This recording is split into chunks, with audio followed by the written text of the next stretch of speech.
Hello everyone. Before we start, make sure to like and subscribe to the channel. And leave a comment with where you're from and what time you're watching. That way, YouTube will keep showing you stories just like this one. Now, let's begin. My phone buzzed on a Wednesday morning in March 2024, right when I was pouring my second cup of coffee before heading to the accounting firm, where I'd been crunching numbers for the past 6 years. The name on the screen made me nearly drop the mug. Danielle Voss.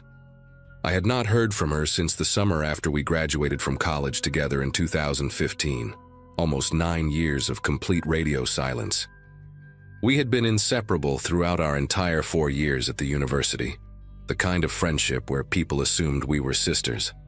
Then came the fallout, a messy argument over a guy I was dating at the time, words that cut too deep, and suddenly she vanished from my life like smoke dissolving into air. I stood there in my kitchen, steam rising from my coffee, staring at the message notification. My cat Luna rubbed against my ankles, oblivious to the way my heart had started pounding against my ribs. The message was simple, almost painfully so. Hey Meg, I know it's been forever. I've done a lot of growing. Would love to talk if you're open to it.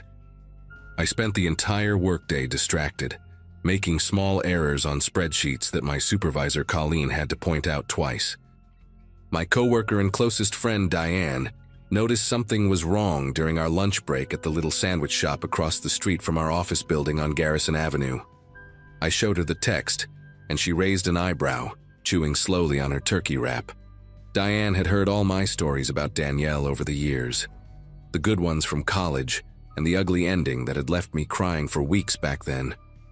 She asked me what I was going to do, and I told her I did not know yet. Part of me wanted to ignore the message entirely, to protect the peace I had built in my life here in Richmond. I had my routine, my apartment with the exposed brick walls that I loved, my book club that met every other Saturday, my parents just a 2-hour drive away in the suburbs. But another part of me, the part that still remembered laughing until my stomach hurt with Danielle in our cramped dorm room, wondered if people really could change. By the time I got home that evening, I had convinced myself that one conversation would not hurt. I typed back, "Hey Danny, I'm open to talking. We met that Saturday at a coffee shop downtown called the Copper Kettle, a place with mismatched vintage chairs and the smell of fresh pastries baked on site every morning." Danielle was already there when I arrived, sitting in a corner booth with her hands wrapped around a ceramic mug. She looked different than I remembered, thinner with her dark hair cut shorter just above her shoulders, and there were faint lines around her eyes that had not been there before. When she saw me, her whole face changed, lighting up with a warmth that caught me off guard. She stood up and hugged me tight, holding on for just a beat longer than felt natural. I noticed she smelled like lavender, the same perfume she used to wear back in college. We sat down and she immediately started talking, telling me about the past 9 years in fragments, a failed engagement, a move to Denver that did not work out, therapy that helped her understand why she had been so possessive and jealous back then. She used those exact words, possessive and jealous, and she looked me right in the eyes when she said them. I appreciated the honesty more than I expected. She told me she had thought about reaching out for years but was too ashamed, too afraid I would reject her. The conversation lasted 3 hours. By the end of it, I felt like I was talking to someone familiar and new at the same time. The Danielle I had loved, but softer, more self-aware. She asked about my life with genuine curiosity, wanting to know about my job, my apartment, whether I was seeing anyone. I told her I had been dating a guy named Spencer for about 8 months. Nothing too serious yet, but it was going well. She smiled at that, said she was happy for me, though her eyes flickered away for just a second when I mentioned his name. I did not think much of it at the time.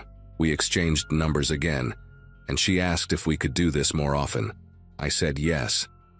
Walking back to my car that afternoon, I felt a lightness in my chest that surprised me.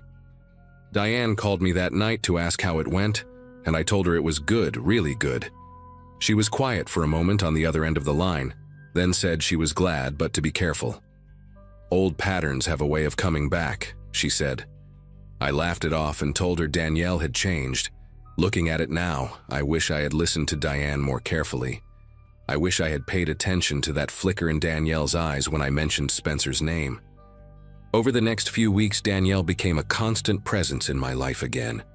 We texted every day, sometimes dozens of messages back and forth. She wanted to know what I was doing, what I had for lunch, how my meetings went. At first, it felt nice, like having that close friendship back, the kind where someone actually cares about the small details of your day.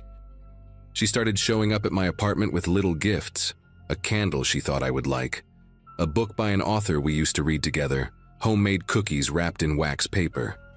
One evening she arrived with a framed photo from our sophomore year, the two of us at a Halloween party dressed as characters from some movie we had been obsessed with. I hung it on my wall because it seemed rude not to, and her face lit up when she saw it there. She began suggesting we spend more time together on weekends, and when I mentioned I had plans with Spencer on a particular Saturday, her expression changed for just a moment. It was quick, a tightening around her mouth, but she recovered fast and said of course she understood, maybe another time. That night she texted me 17 times between 9 and midnight, just checking in, just wanting to chat, just wondering if I was having fun. Spencer noticed before I did. He brought it up one Sunday morning while we were making breakfast at his place, cracking eggs into a bowl, while I sliced bread for toast.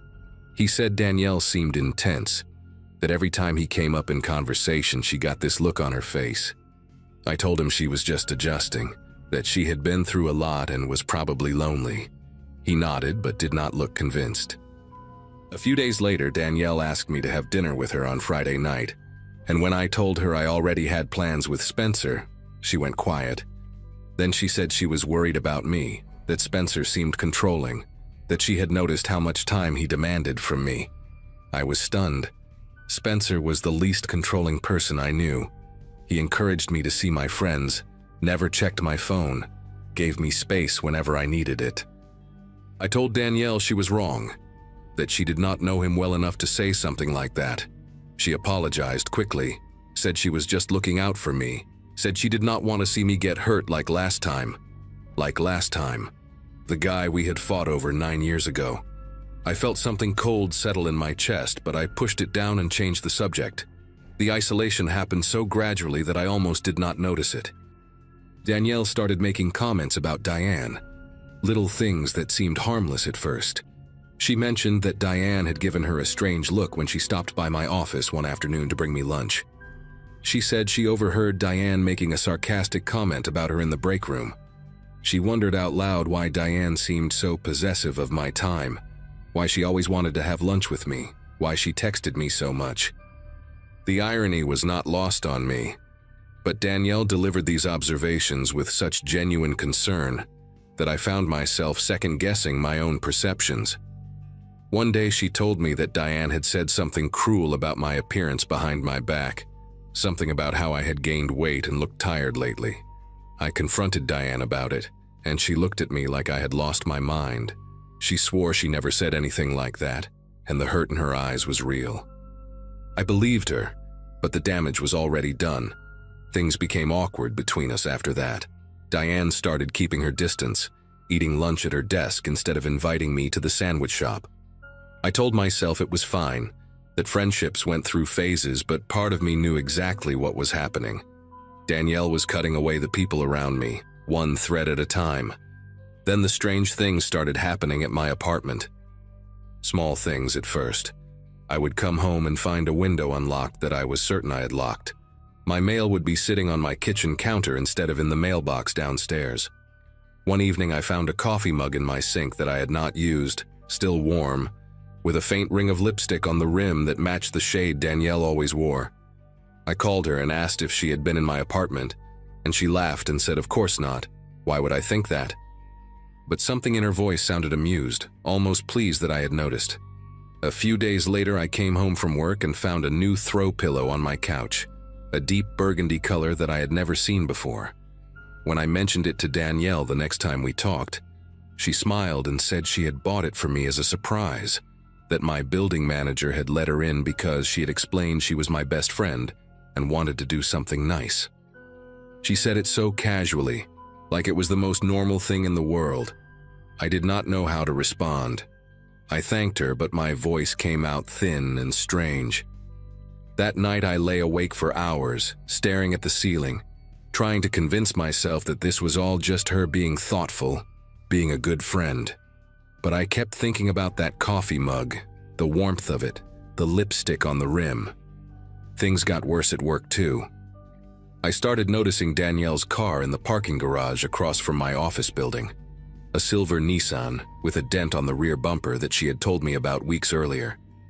The first time I saw it, I thought maybe she was visiting someone nearby or running errands in the area. The second time, I felt a knot form in my stomach.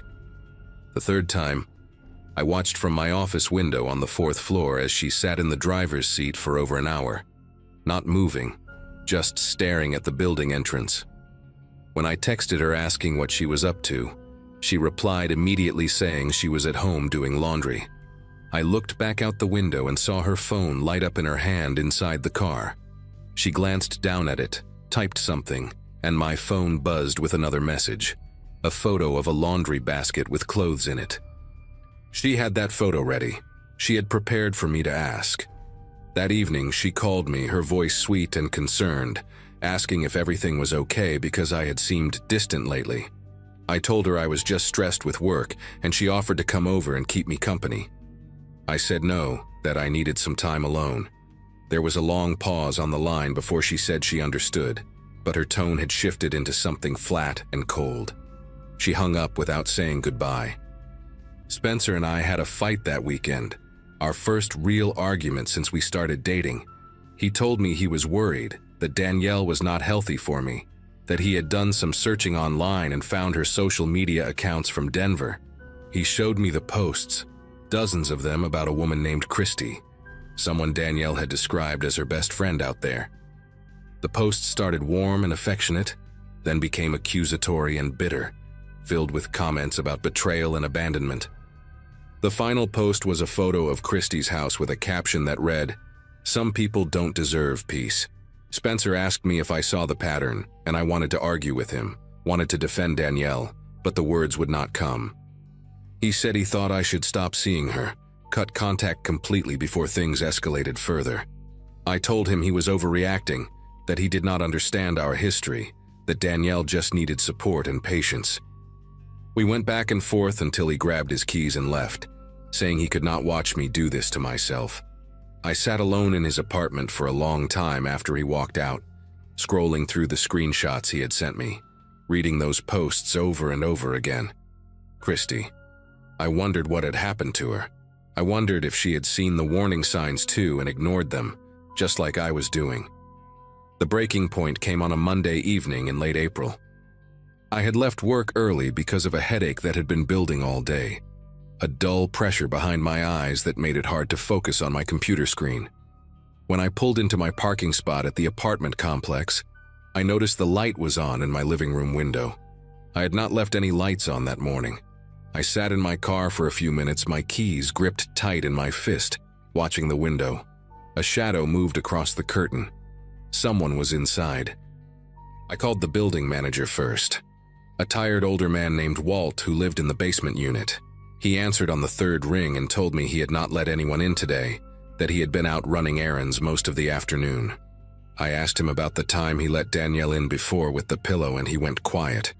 He said he never let anyone in, that no one had asked him to. My throat went dry. I called the police next and waited in my car until they arrived. 2 officers in a cruiser who walked up to my building with their hands resting on their belts. They went inside and came back out 10 minutes later. The apartment was empty, they said. No signs of forced entry. But they had found something on my bed. A stack of photographs, maybe 30 or 40 of them. All pictures of me. Me walking to my car. Me sitting at my desk through the office window. Me and Spencer at the Italian restaurant we liked on Franklin Street. Me sleeping in my own bed, taken through the gap in my bedroom curtains. The officers asked if I knew who might have done this, and I said the name out loud for the first time like it was a confession. Danielle Voss. I filed a police report that night and applied for a restraining order the next morning. The process was exhausting and invasive, requiring me to document everything. The texts, the lies about Diane, the car in the parking garage, the items moved in my apartment, every small violation I had brushed aside for weeks. Danielle did not make it easy. She showed up at my office 2 days later, crying in the lobby, telling Colleen that I had abandoned her, that she did not understand what she had done wrong. Security escorted her out while I watched from behind the glass door of the conference room, my whole body trembling. She sent me emails from new accounts after I blocked her number, long rambling messages about how we were meant to be in each other's lives, how no one else would ever understand me the way she did. The restraining order was granted after 3 weeks, and I moved to a new apartment on the other side of the city, a place with better locks and a security camera at the entrance. Spencer and I worked things out. Diane and I slowly rebuilt our friendship over coffee and apologies. I still check the locks twice before bed every night. I still look for silver Nissan cars in parking lots wherever I go. Danielle never contacted me again after the order was served, but sometimes I search her name online just to see where she is now. Last month I found a new social media profile she had created.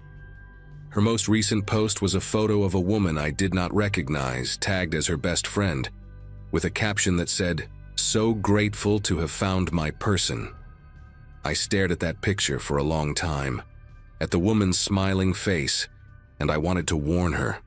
I wanted to reach out and tell her everything, but I did not know how to explain it, how to make someone believe that the person standing next to them with that warm smile and those thoughtful gifts was already mapping out the walls of a cage.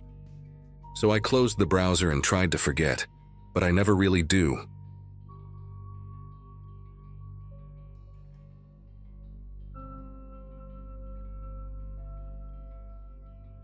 Anyone who graduated from Jefferson High in 2011 probably remembers Darren Foley. He was the guy who made everyone laugh during assemblies, the one who could talk his way out of detention and into any party worth attending. We played basketball together since middle school, shared our first beers behind his parents' garage, and swore we would be friends forever the way only teenage boys can. When he called me out of nowhere last March, saying he had hit rock bottom and needed a place to crash for a few weeks, I did not hesitate. My wife Lauren had concerns, but I told her this was Darren, my brother from another mother. I had a spare bedroom, a stable job as a project manager at a construction firm, and what I thought was an unbreakable bond forged over 15 years of friendship. Saying no never even crossed my mind. The first week went exactly how I expected. Darren showed up with a single duffel bag and the same crooked grin I remembered from high school. He was polite to Lauren, helped with dishes without being asked, and spent most of his time sending out job applications from my living room couch. We stayed up late a few nights, drinking beers and reminiscing about old times.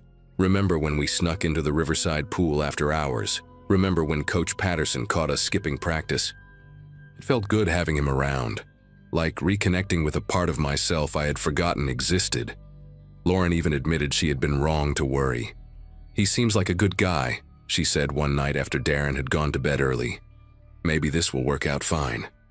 I remember smiling at her, feeling proud that I could help an old friend while proving that my judgment about people was sound. That pride would become the thing I regretted most.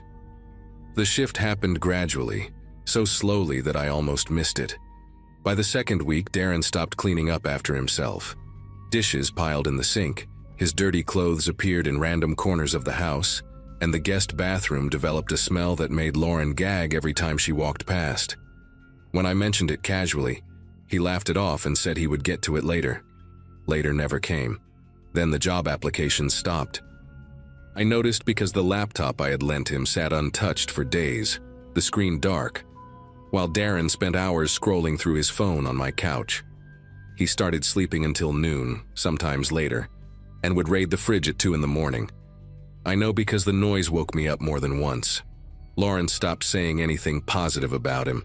She just gave me this look, the kind married people develop after years together. The one that says I told you so without using words. Week 3 brought the first real argument between Lauren and me. She wanted Darren out. I wanted to give him more time. He is going through something, I said. You do not just abandon people when they are struggling. She reminded me that we had agreed on 2 weeks maximum, that our savings were not infinite, that the grocery bills had nearly doubled since he arrived. I accused her of being heartless. She accused me of being blind. That night, Darren overheard us fighting through the walls. Our house was not big, a modest 3-bedroom in a quiet neighborhood outside of Nashville, and the next morning he apologized with tears in his eyes. He promised to do better, to find work within the week, to respect our space. I believed every word because I needed to believe it. Because admitting I was wrong meant admitting that the Darren I knew in high school no longer existed, and I was not ready for that funeral. The promises lasted exactly 4 days.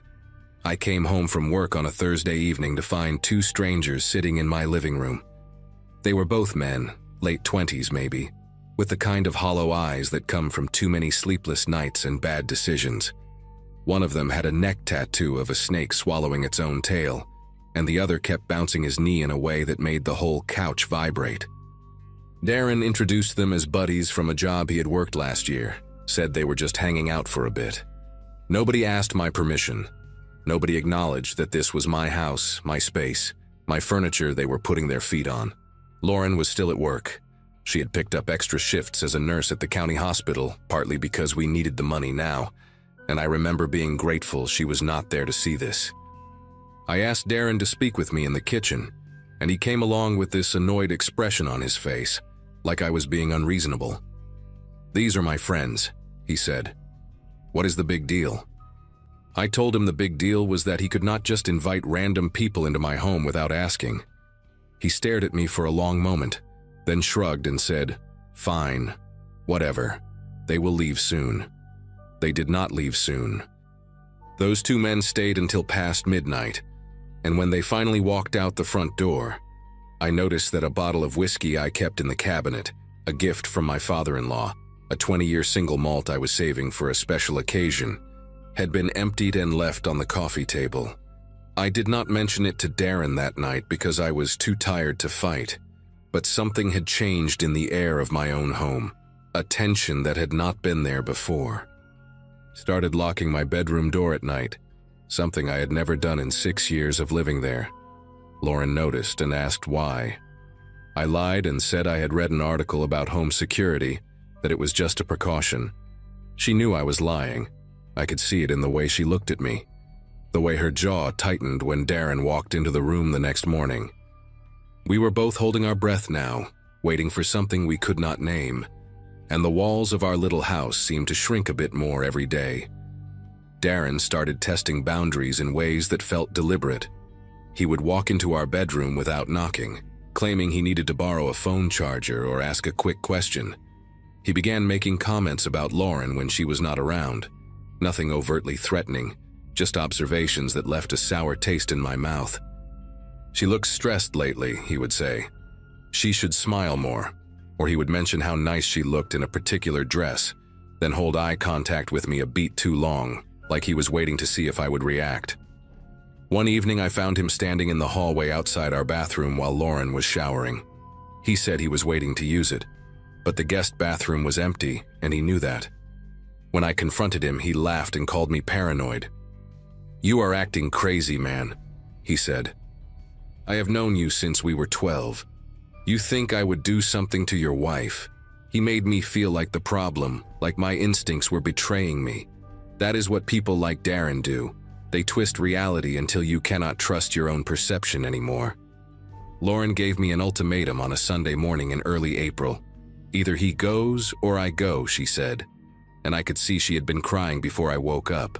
She told me things I had not noticed or had chosen to ignore. How Darren had made comments to her directly when I was not home. How he had stood too close in the kitchen once, blocking her path to the door, and only moved when she raised her voice. How she no longer felt safe in her own house. I wanted to defend myself, to say I did not know. But the truth was uglier than that. I had suspected something was wrong and done nothing because confronting it meant confronting my own failure. That afternoon, Lauren packed a bag and drove to her sister's place in Memphis. She said she would come back when Darren was gone, not before. I stood in the driveway and watched her car disappear around the corner, and the silence she left behind was the loudest thing I had ever heard. I went back inside with every intention of telling Darren to leave. The words were rehearsed in my head, firm and final. "This is not working out. You need to find somewhere else to stay. I am sorry, but you have to go today." But when I walked into the living room, he was not alone.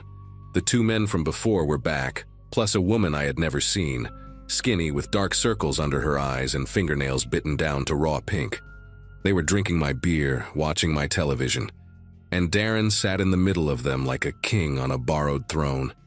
He looked up at me and smiled, not the crooked grin from high school, but something harder, something that had no warmth behind it. "I heard Lauren left," he said. "That is too bad. She seemed nice." The way he said it made my stomach turn. I told him we needed to talk in private, and he waved his hand dismissively.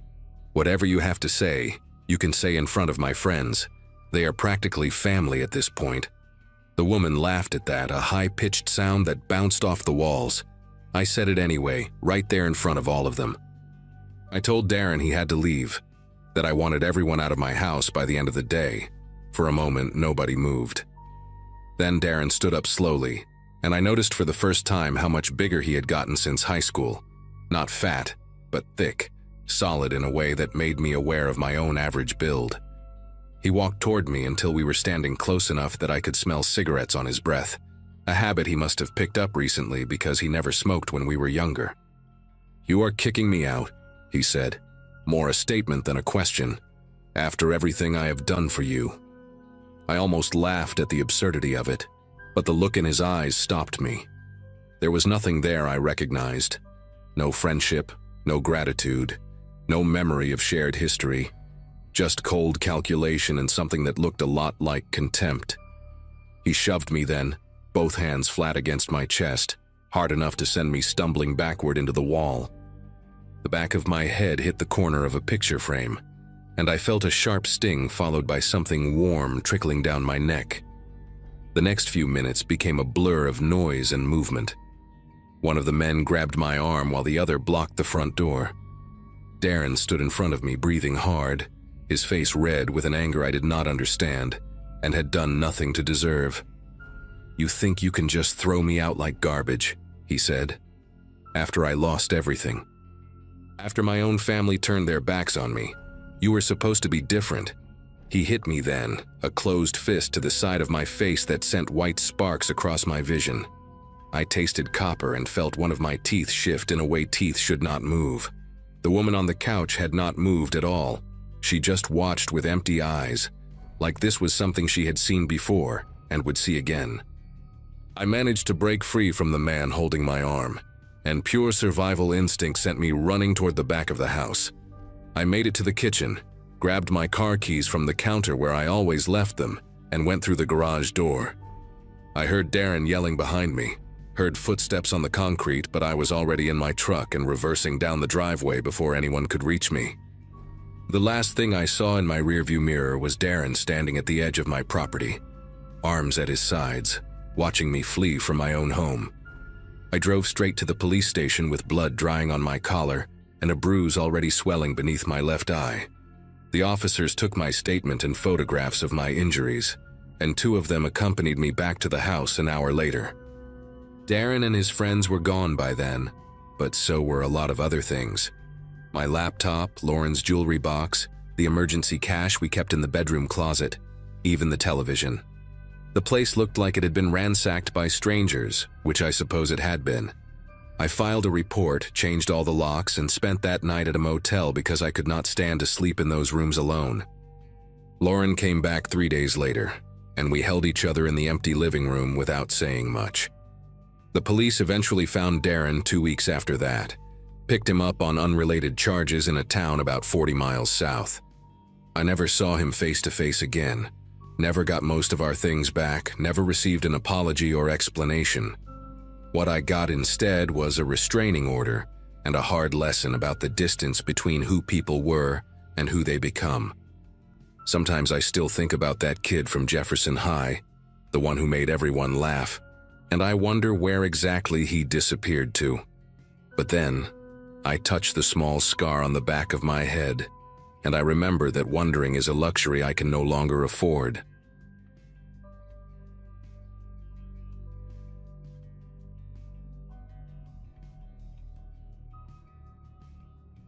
My friend Danielle texted me out of nowhere in March of 2023, after almost 6 years of radio silence. We had been close in college, the kind of friendship where you spend every weekend together and swear you will be bridesmaids at each other's weddings. But life happened. People drift, and by the time my 20s were behind me, Danielle had become just another name I sometimes thought about when old photos popped up on my phone.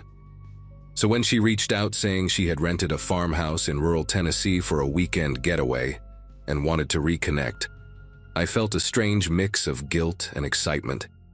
She mentioned she had gone through some rough years and was finally in a good place, that she missed the old days and wanted to gather a few of us together. I said yes almost immediately, thinking it would be nice to see her again, maybe make up for lost time. Looking at it now, I realize how desperate the whole thing sounded, but back then I just saw an old friend reaching out. The drive from Nashville took about 2.5 hours, mostly on smaller roads that got progressively emptier the further I went. Danielle had sent me the address and told me to ignore my GPS for the last stretch because it would try to take me through a flooded road. I followed her directions instead, turning onto a gravel path that cut through dense woods and overgrown fields. The house appeared suddenly after a bend, a 2-story wooden structure with peeling white paint and a wraparound porch that sagged in the middle. There were no other cars in the driveway. I checked my phone and saw it was almost 4 in the afternoon, so I figured maybe I was the first one to arrive. I grabbed my overnight bag and walked up the creaking steps, noticing how quiet everything was out here. Not even birds or insects making noise. Danielle opened the door before I could knock, and she looked different from how I remembered her. Thinner, with dark circles under her eyes and hair that seemed like it had not been washed in days. She hugged me tight, maybe a little too tight, and said she was so glad I came. I asked her where everyone else was, and she waved her hand dismissively and said they were running late, that Courtney had texted saying she would be there around 7 and Bree was coming from Memphis, so probably even later. I did not know a Courtney or a Bri, but I assumed these were friends she had made after we lost touch. The inside of the house smelled like dust and something faintly chemical, like cleaning products that had been sprayed too recently. Danielle gave me a quick tour, showing me the kitchen with its outdated appliances and the living room, with mismatched furniture that looked like it came from different decades. She pointed upstairs and said my room was the second door on the left, that I should get settled and come back down for wine. I remember thinking the place had a weird energy, not in a supernatural way, just in the way that abandoned spaces feel when someone tries to make them livable again too quickly. I went upstairs and found the bedroom, a small space with a single bed pushed against the wall, and curtains that blocked most of the natural light. My phone had 1 bar of signal, sometimes 2 if I stood near the window. I texted my sister to let her know I had arrived safely, and she responded with a thumbs-up emoji before the message took almost a full minute to send. When I came back downstairs, Danielle had already poured 2 glasses of red wine and was sitting on the couch with her legs tucked under her. She patted the cushion next to her and started talking about how much she had missed me, how the years after college had been hard for her in ways she could not fully explain. I listened and nodded, feeling bad that I had not reached out sooner. She asked me about my life, my job, whether I was seeing anyone, and I gave her the basics without going into too much detail. The whole time she kept refilling my glass, and I noticed she was barely touching hers. Around 6:30, I asked if she had heard from the other girls, and Danielle checked her phone with a frown before saying Courtney had just canceled. Something about her kid getting sick. She said Bree had not responded to her last message. I felt a small knot forming in my chest. Not panic exactly, but discomfort at the idea of spending the whole weekend alone with someone I barely knew anymore. I suggested maybe we could reschedule, do this another time when everyone could make it, and Danielle's face changed in a way that is hard to describe. It was like watching a mask slip for half a second before she caught herself and smiled again. She said no, that was silly. We were already here and it would be fun, just the two of us like old times. She reached over and squeezed my hand, her fingers cold and dry, and told me she had been looking forward to this for so long. The way she said it made me feel like I owed her something, like leaving would be a betrayal. So I stayed, and I poured myself another glass of wine because I did not know what else to do. By 8, the sun had gone down completely, and the house felt smaller somehow, the shadows in the corners deeper, and the silence outside more oppressive. Danielle had made pasta for dinner, a simple dish with garlic and olive oil, and we ate at a small table in the kitchen while she talked about people from college I had almost forgotten existed. Then she brought up Nathan, and everything shifted. Nathan had been her boyfriend during junior year, a guy she was completely obsessed with until he broke up with her right before finals. I remembered it vaguely because she had been devastated, crying for weeks and barely leaving her dorm room. What I did not remember, and what Danielle now told me with a flat voice and unblinking eyes, was that I had apparently been the reason they broke up. She said Nathan had told her he had feelings for me, that he wanted to be with me instead, and that I had known about it and never said anything. I started to tell her that was not true, that I had no idea what she was talking about, but she cut me off and said she did not want to hear excuses, not tonight. I tried to stay calm because I genuinely believed this was some kind of misunderstanding that we could talk through like adults. I told her I never had any romantic contact with Nathan, that I barely even spoke to him outside of group hangouts, and that if he said something to her about me, it was news to me. Danielle just stared at me with this expression that was almost amused, like I was a child telling an obvious lie. She pulled out her phone and showed me screenshots of old messages, conversations between her and Nathan from 2014, where he mentioned my name multiple times, saying things like how pretty I was and how he wished he had met me first. Reading those messages made me feel sick, not because I had done anything wrong, but because I realized Danielle had been holding on to this for almost a decade.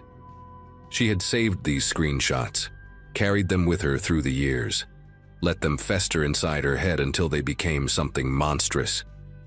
I handed the phone back and told her I was sorry Nathan said those things, but I had no control over his feelings, and I never encouraged them. She took the phone and set it face down on the table, then asked me why I thought she had invited me here. The question hung in the air, and I did not answer because suddenly I was scared to. I looked toward the front door, calculating the distance and wondering where my car keys were. Danielle noticed and let out a small laugh, the kind that had no warmth in it at all.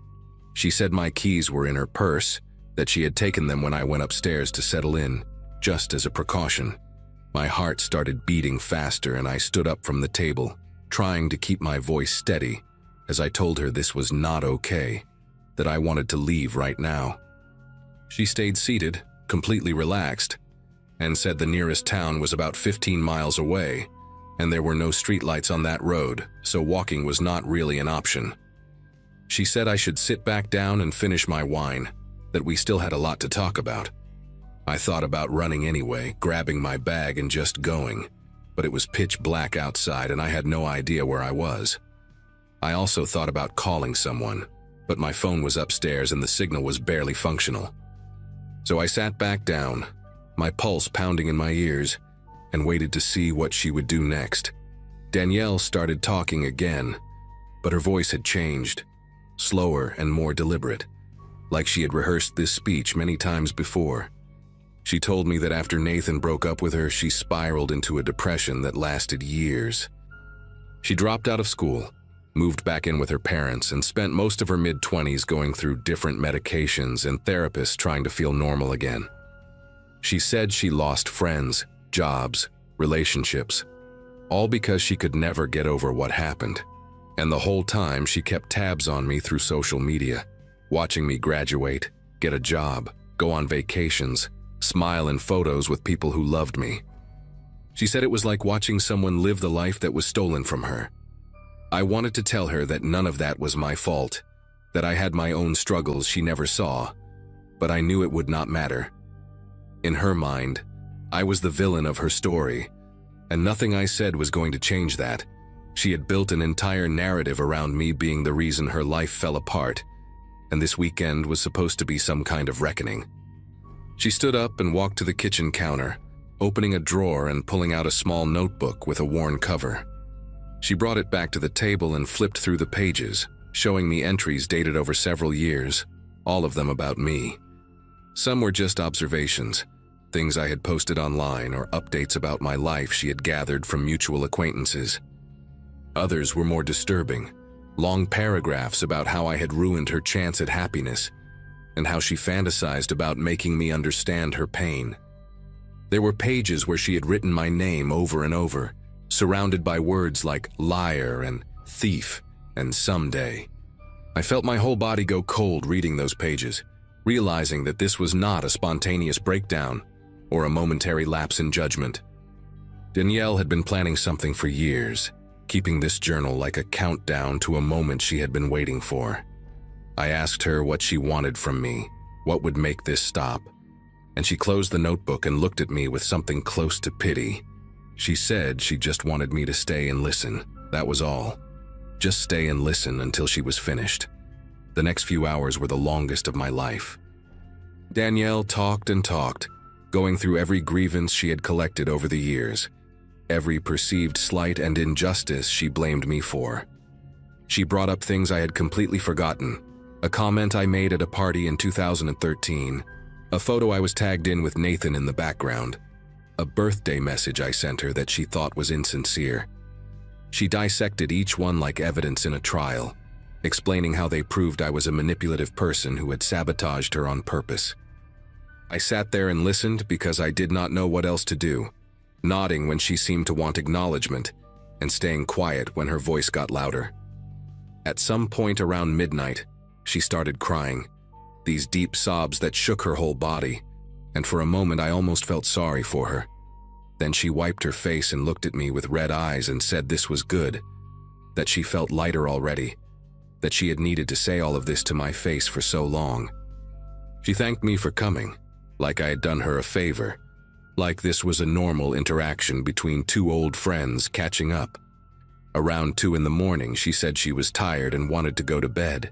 She told me I could sleep in the room upstairs, that we would talk more in the morning, and then she walked to her bedroom and closed the door. I heard a lock click from the inside. I sat on that couch for maybe 20 minutes, not moving, just trying to process what had happened. Then I went to her purse as quietly as I could and found my keys exactly where she said they would be. I grabbed my bag from upstairs, skipping every step that had creaked earlier, and I left through the back door in the kitchen because I was afraid the front door would make too much noise. I ran to my car in the dark, got in and drove away without turning on my headlights until I reached the main road.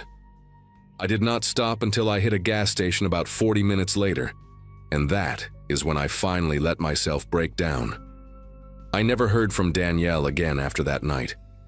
I blocked her on everything, changed my phone number, and told a few close friends what happened in case she ever tried to contact them.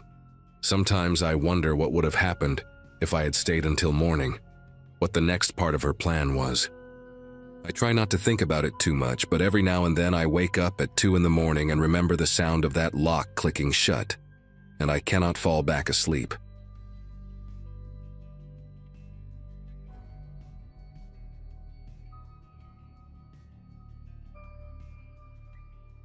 After my 10-year high school reunion got canceled in 2018, I decided to reach out to some people I had lost touch with. I was working as an electrician in Knoxville, Tennessee, living in a small apartment near the river, spending most of my free time either fishing or playing video games alone. My graduating class had scattered across the country, and social media made it easy to see who got married, who had kids, who was doing well. But there was one name I kept searching for that never showed up anywhere: Colton Price. We had been inseparable from 7th grade through graduation, the kind of friendship where you finish each other's sentences and share secrets you would never tell anyone else. He was the best man at my wedding, even though that marriage only lasted 2 years. Then, sometime around 2014, Colton fell into something bad. Prescription pills at first, then harder stuff. I tried to help. His family tried to help, but he pushed everyone away. One day, he just vanished. No phone, no address, no trace. His mom told me she had given up hope of ever seeing him again. So when I got a message from an account with his name on it in late September, I stared at my phone for a solid 5 minutes before responding. The profile picture was blank, just a gray silhouette, and the message itself was strange.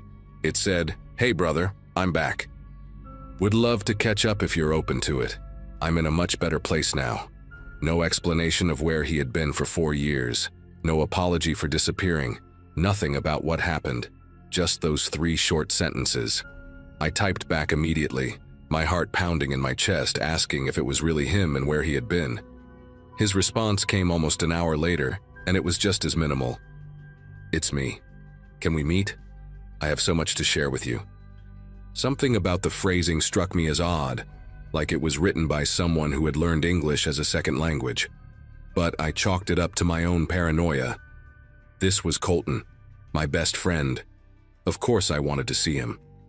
We agreed to meet at a diner off Chapman Highway, a place we used to go after football games back in high school.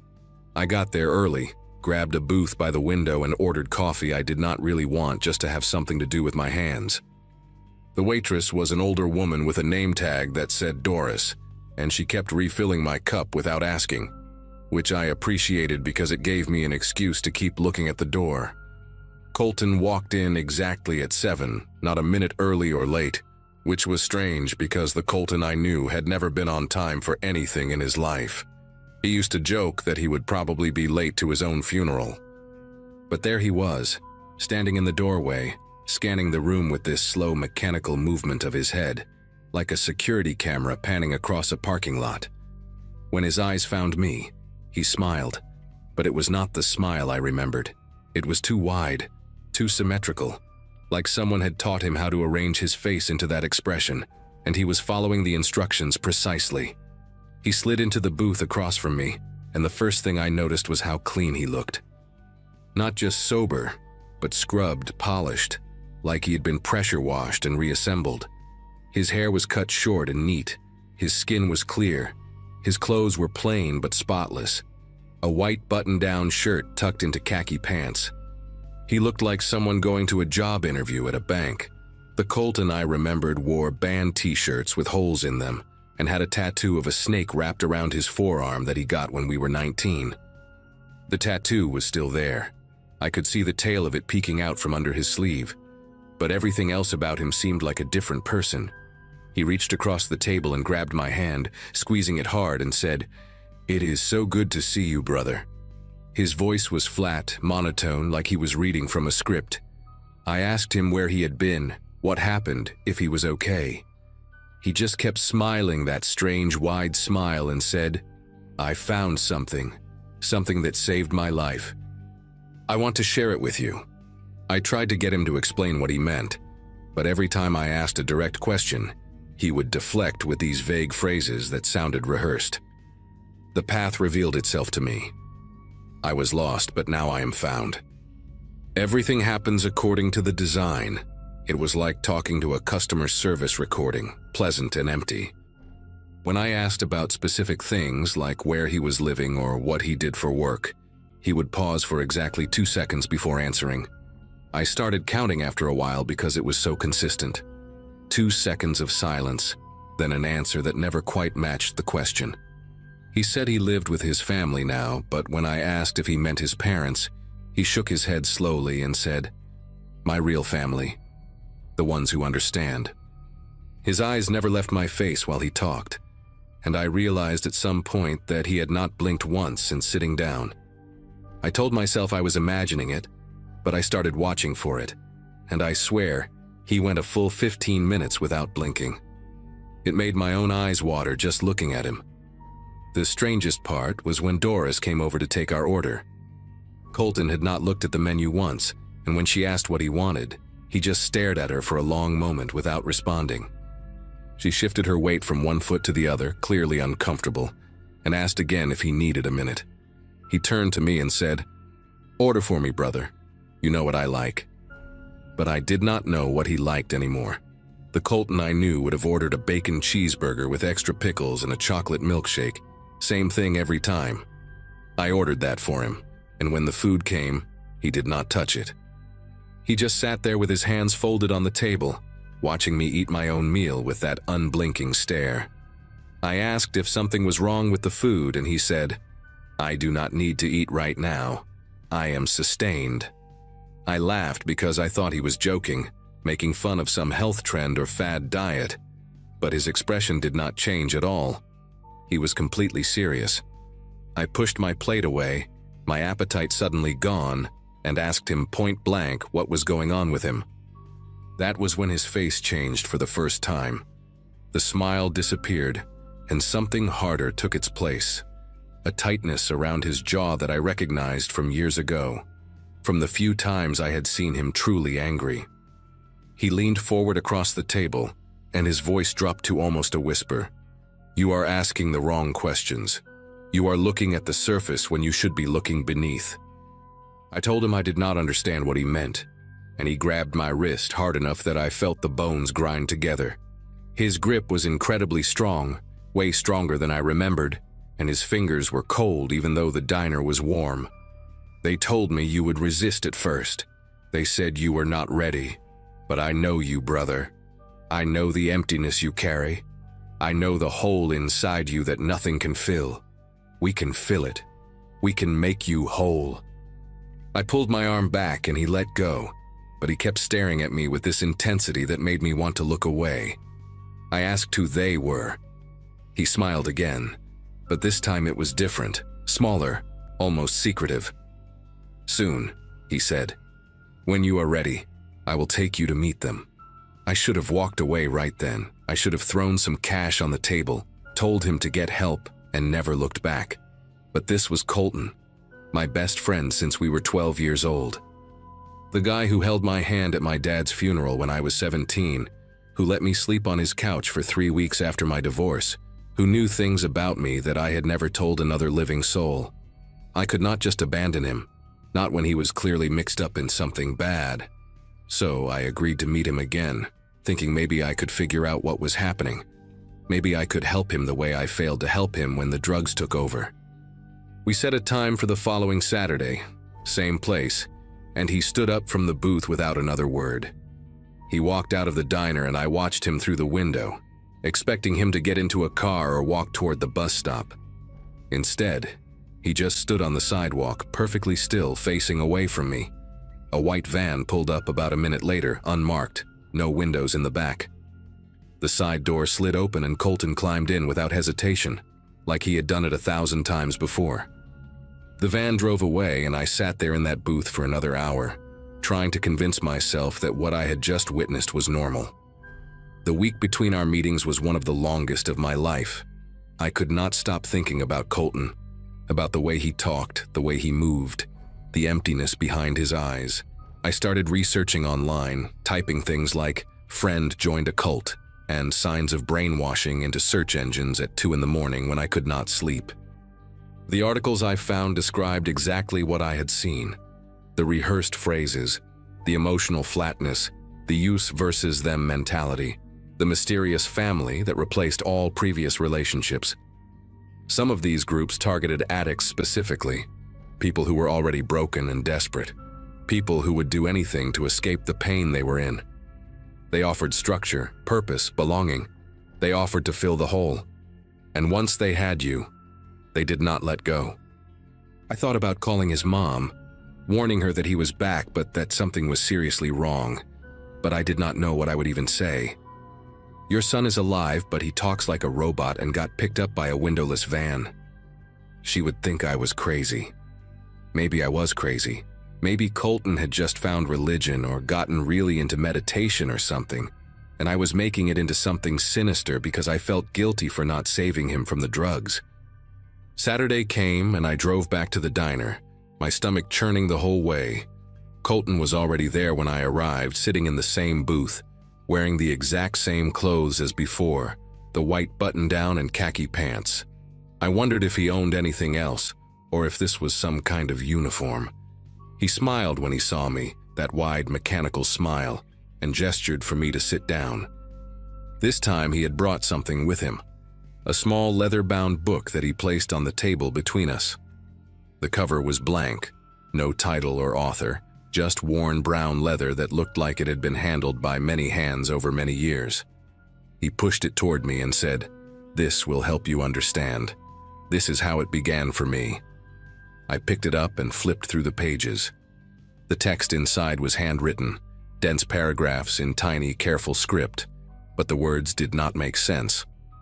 They were English words arranged in patterns that almost formed sentences but kept sliding away from meaning, like trying to read in a dream. There were diagrams too, circles within circles, arrows pointing inward, stick figures arranged in geometric formations. I asked Colton what this was supposed to be. He reached across the table and closed the book gently, his hand resting on mine. "You are not ready to read it yet. You need to hear it first. You need to hear him speak." I asked who him was, and Colton's eyes lit up in a way I had not seen since we were teenagers, this sudden spark of genuine emotion breaking through the flatness. "The guide," he said, and the way he pronounced those two words made them sound capitalized, sacred. "He found me when I was dying. I was living under a bridge in Nashville, shooting anything I could get my hands into my veins, waiting for my heart to finally give out. And he came to me. He sat with me in the dirt and the filth, and he told me that my suffering had a purpose, that I had been broken so I could be rebuilt, that everything I had lost was just preparation for what I would gain." Colton's voice had changed while he spoke, becoming more animated, more like the person I remembered. But there was something underneath it that scared me, a fervor that reminded me of the old street preachers who used to stand on corners downtown screaming about the end of the world. I asked what this guide wanted from him. Colton tilted his head slightly, like a dog hearing a strange sound. "He does not want anything from me. He gives. He only gives. He gave me clarity, purpose, family, and now he wants me to give those things to you." He reached into his pocket and pulled out a folded piece of paper. "There is a gathering tomorrow night. Come with me. Just listen. If you do not feel anything, I will never ask you again." I took the paper without thinking, some automatic reflex from years of accepting things that Colton handed me. It was an address, handwritten in the same careful script as the book, somewhere out in Sevier County near the foothills of the Smokies. Below the address was a time, 9 at night, and below that a single sentence: "Come with an empty vessel and leave with purpose." I looked up at Colton and saw something I had not noticed before, a small scar on the side of his neck, right below his ear. It was pale and perfectly circular, about the size of a cigarette burn, and when I looked closer I could see that it was not alone. There were more of them, a line of identical circles disappearing under his collar, evenly spaced like buttons.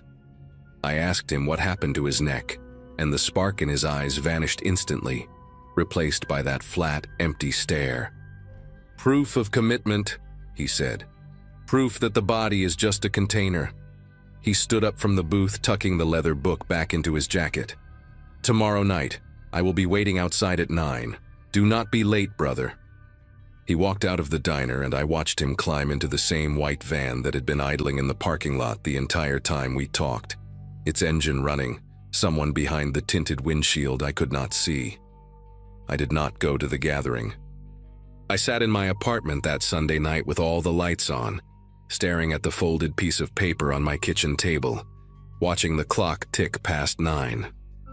Part of me wanted to go, wanted to understand what had happened to my friend, wanted to believe that maybe I could pull him out of whatever this was. But a bigger part of me knew that was exactly what they were counting on. That was how it worked. They send someone you love, someone you trust, someone you would follow anywhere, and they use that connection to reel you in. I thought about Colton sitting in that parking lot, waiting for me in the van, watching the road from my headlights. I thought about him going back inside and telling them that I did not show up, that I was not ready yet, that they needed to try a different approach. Around midnight, I got a text from his number, just 3 words. "You will come." Not a question, not even really a statement, a certainty. I blocked the number and sat there in the dark for a long time, thinking about all the ways I had failed him over the years, all the moments I could have done something differently, all the choices that led us both to this point. The next morning I called his mother. I told her everything, the meetings, the van, the scars, the book, the gathering I did not attend. She was quiet for a long time after I finished, and when she finally spoke, her voice was thick with tears. She said she had gotten a letter from Colton about a month before he contacted me, handwritten, telling her that he was alive and well, and that he had found his true family. She said the handwriting was his, but the words were not, like someone had dictated exactly what to say. She had hired a private investigator, spent thousands of dollars she did not have, but they could not find anything. No address, no employment records, no trace of where he was living or who he was with. The investigator told her that groups like this were careful, that they moved around, that they kept their members isolated and dependent. He said the best thing she could do was wait and hope that someday Colton would find his way back on his own. I gave her the address from the piece of paper, even though I knew it was probably useless. Probably just a temporary location they had already abandoned. She thanked me and hung up, and I never heard from her again. It has been 6 years since those meetings at the diner. I moved to a different city, changed my phone number, deleted all my social media accounts. Not because I was afraid of Colton finding me, though maybe I was a little, but because I could not stand the idea of getting another message like that first one. Another gray silhouette profile picture asking me to catch up. I think about him sometimes, especially late at night when sleep will not come. I wonder if he is still out there somewhere, still wearing that white button-down shirt, still waiting in parking lots for people who used to love him. I wonder if he ever thinks about who he was before, if there is any part of the real Colton left underneath all those layers of whatever they put into his head. A few months ago, I saw a news story about a compound in rural Georgia that got raided by federal agents, some kind of labor trafficking operation disguised as a religious community. The footage showed people in identical white shirts being led out in handcuffs, their faces blank and confused, like they had just woken up from a long, dreamless sleep. I paused the video and studied every face, looking for one I recognized. Colton was not there. Part of me was relieved. Part of me wished he had been, because at least then I would know where he was. At least then there would be a chance someone could help him. But mostly I just felt tired, this deep exhaustion that has never really gone away. I lost my best friend twice, first to the drugs and then to something worse. And the hardest part, the thing that keeps me up at night, is knowing that he is still out there somewhere, still breathing, still walking around with my phone number memorized in his head, and that someday, maybe tomorrow, or maybe 10 years from now, I might get another message asking me to come back, asking me to listen, telling me that I will come, and I do not know if I will be strong enough to say no again.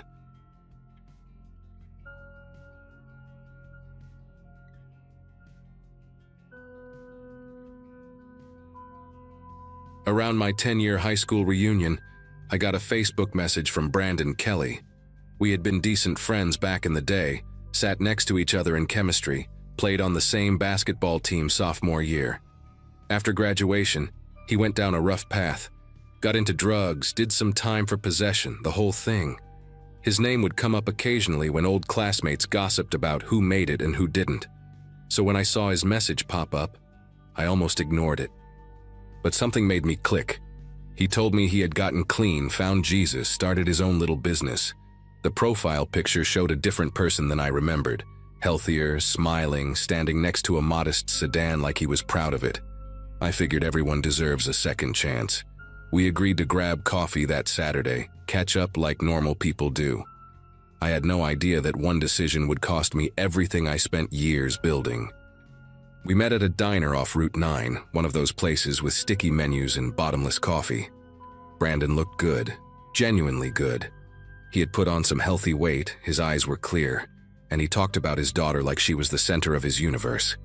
He showed me pictures on his phone. A little girl named Kaylee, maybe 4 years old, with his exact same smile. For the first hour, we just talked about life. I told him about my job doing IT support for a medical billing company. Nothing glamorous, but it paid the mortgage. He listened, nodded, asked real questions. Then he started telling me about this side hustle he had going.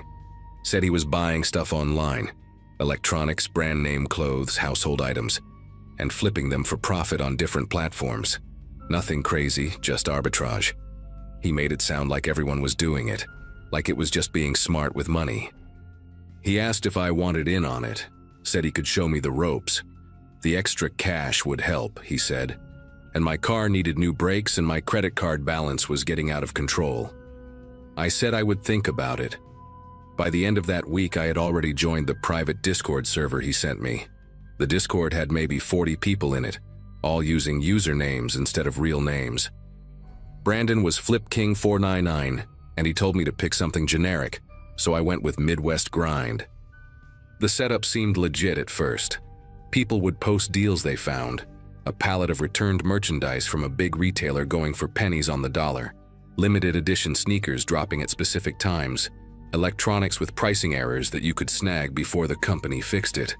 The idea was simple: buy low, sell high, repeat. Brandon walked me through my first flip in a private voice chat. We bought a batch of Bluetooth speakers from a liquidation site for about $80 total, then listed them individually on 3 different marketplaces.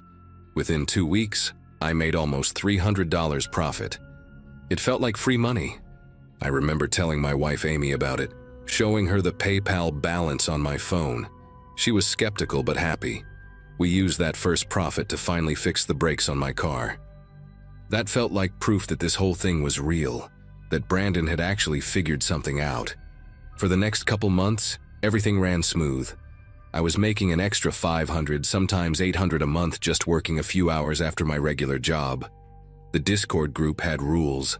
No talking about the server outside of it, no screenshots, no inviting anyone without approval from the admins. Brandon said it was just to protect the deals, keep the competition low. Made sense to me. I got to know some of the regulars through text chat. There was a guy called Texas Toast who claimed to be a former accountant, and a woman named Sparkle Mom who said she was a single mother of 3 just trying to make ends meet. We shared tips, celebrated wins, complained about shipping costs. It felt like a little community. Brandon and I started talking almost every day, sometimes about business, sometimes just life stuff. He told me about his struggles with sobriety, how his ex barely let him see Kaylee, how this reselling thing had given him purpose. I believed every word. I wanted to believe it, because if Brandon could turn his life around like that, maybe there was hope for anyone. Maybe I was helping him stay on the right path just by being his friend again. Things started shifting around month 4. Brandon messaged me late one night, said he had access to something bigger. A contact who worked at a distribution center was willing to sell inventory lists before they went public. Not the products themselves, just information about what was coming, when, and at what price points. Brandon said it was like insider trading but for retail goods. He laughed when he typed it, added a bunch of crying, laughing emojis. I asked if it was legal and he said it was a gray area, that corporations did way worse every single day. The first time we used the list, we made over $2,000 in a single weekend. I deposited the money into a separate checking account I had opened just for the side business. Amy noticed I was spending more time on my laptop at night, but I told her work was busy. That was my first real lie to her about any of this. It sat in my stomach like a rock, but then I looked at the account balance and convinced myself it was worth it. We were saving for a house. This was going to get us there faster. The gray areas kept getting darker. By month 6, Brandon introduced me to a method he called return cycling. The concept was simple but ugly. You buy an expensive item with a credit card, swap it with a cheaper knockoff or broken unit, then return the fake as if it was the original, and get your money back while keeping the real product to sell. Brandon assured me the big box stores wrote off this kind of loss as routine shrinkage, that nobody got hurt because they were insured for it. I told him I was not comfortable doing that myself. He said fine, no pressure, but he needed someone to help him list the items online since he was getting overwhelmed. So, I became his seller. I would receive packages at my house, photograph the products, write the descriptions, handle the shipping. I told myself I was just doing logistics. I was not the one committing the fraud. But deep down, I knew that was a lie too. Every time I printed a shipping label, I felt this tightness in my chest that would not go away. I started having trouble sleeping. Amy asked me if something was wrong and I snapped at her. Told her to stop asking questions. That was the moment I should have walked away. I still think about that almost every day. Around month 8, the Discord server started getting paranoid.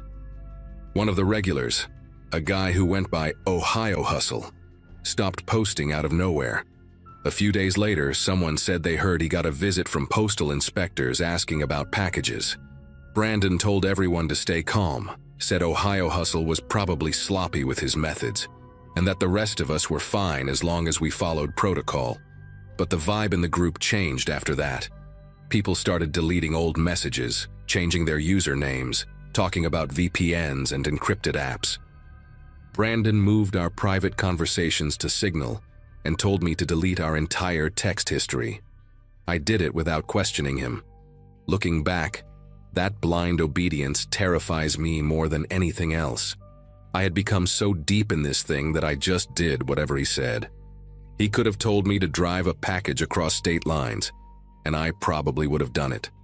That is not who I was before any of this. I was the guy who returned extra change when a cashier made a mistake. I was the guy who reminded coworkers to log their overtime so they would get paid correctly. Somewhere along the way, Brandon had turned me into someone I did not recognize. Then came the day everything collapsed. It was a Thursday morning in late spring, one of those perfect days where the sun is warm, but there is still a cool breeze. I was working from home, sitting at my kitchen table with my laptop, when I heard a hard knock at the front door. Not a normal knock, the kind that sounds like authority. I looked through the peephole and saw 2 people in plain clothes holding badges. My legs went weak and I had to grab the wall to keep myself upright. They identified themselves as investigators with the Postal Service and asked if I was willing to answer some questions. I let them in because I thought refusing would make me look guilty. They sat on my couch, the same couch where Amy and I watched movies on weekends, and they started asking me about packages, specific tracking numbers, specific dates. They had a folder with printouts of listings that I had created, screenshots of product descriptions I had written with my own hands. One of them asked me how I knew Brandon Kelly. I said he was an old friend from high school. The other one nodded slowly and wrote something down in a small notebook. They asked if I would be willing to come down to their office for a more formal interview. I said I needed to talk to a lawyer first. They left me a business card and walked out. The whole conversation lasted maybe 15 minutes, but it felt like hours. The second they drove away, I grabbed my phone and called Brandon. Straight to voicemail. I texted him on Signal. Nothing. I checked the Discord server and got an error message saying the server no longer existed. My heart was pounding so hard I could hear it in my ears. I tried his regular number, his Facebook, even his email. Everything was dead or unanswered. I drove to the last address I had for him, an apartment complex on the east side of town, and the landlord told me he had moved out 3 days earlier. Paid his last month in cash, did not leave a forwarding address. 3 days. That meant Brandon knew something was coming before the investigators even showed up at my door. He had planned this. He had time to disappear while I was still sitting at home thinking everything was fine. I sat in my car in that apartment parking lot for almost an hour, just staring at the building, trying to understand how someone I trusted could do this. We had talked almost every day for nearly a year. He told me about his daughter, his recovery, his dreams. Was any of it real? Or was I just a useful idiot from the very beginning? Someone with a clean record and a stable address who could be the face of his operation while he stayed in the shadows. That night I finally told Amy everything. We sat at the kitchen table and I laid it all out. The Discord, the flips, the return fraud, the investigators. She did not yell or cry. She just looked at me with this expression I had never seen before, like she was looking at a stranger. After I finished talking, she was quiet for a long time. Then she asked me one question: why did I not tell her sooner? I did not have a good answer. I said I thought I was protecting her, that I did not want her to worry. But the truth was, I was ashamed.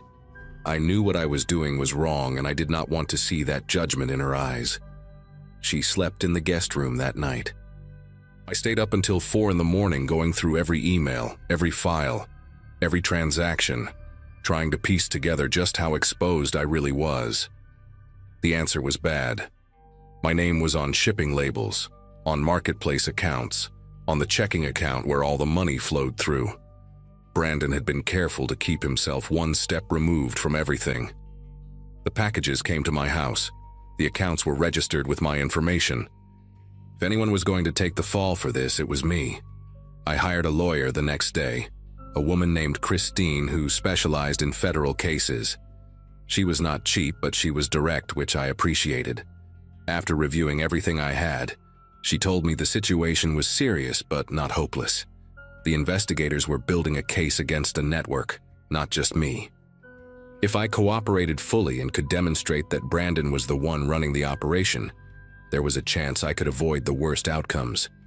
She used words like accessory and conspiracy and plea negotiation, and each one landed like a punch to the gut. I spent the next 3 months living in a constant state of anxiety. Every time the phone rang, I thought it was the investigators calling to arrest me. Every time a car slowed down near my house, I thought they were coming to take me away. I lost 15 pounds because I could barely eat. Amy and I started couples counseling, but something between us had broken. She looked at me differently now, like she was always waiting for the next lie. I do not blame her. I had become someone who could look her in the eyes and hide an entire secret life. The man she married would never have done that, but I did, and no amount of apologizing could undo it. It has been almost 2 years since that Thursday morning when the investigators knocked on my door. I ended up taking a deal: probation, a fine community service, and a felony on my record that will follow me for the rest of my life. I lost my job when the background check flagged my case during a routine audit. Amy and I are still together, but we are not the same. Some days are better than others. Brandon was never found, at least not that I know of. Christine told me the investigators believed he had done this before in other states, using other people like me. A pattern of finding someone vulnerable, building trust, then disappearing when the heat came. I think about him sometimes, wonder where he is, if he is running the same scheme on some other desperate person right now. But mostly I think about myself, about how easily I let it happen. I wanted to believe people could change. I wanted to believe that extra money would solve my problems. I wanted to believe I was just helping a friend, and that wanting, that desperate need to believe in something good, is exactly what he used against me. Trust is supposed to be a gift you give to people who earn it. I learned the hard way that some people see it as nothing more than a door you leave unlocked.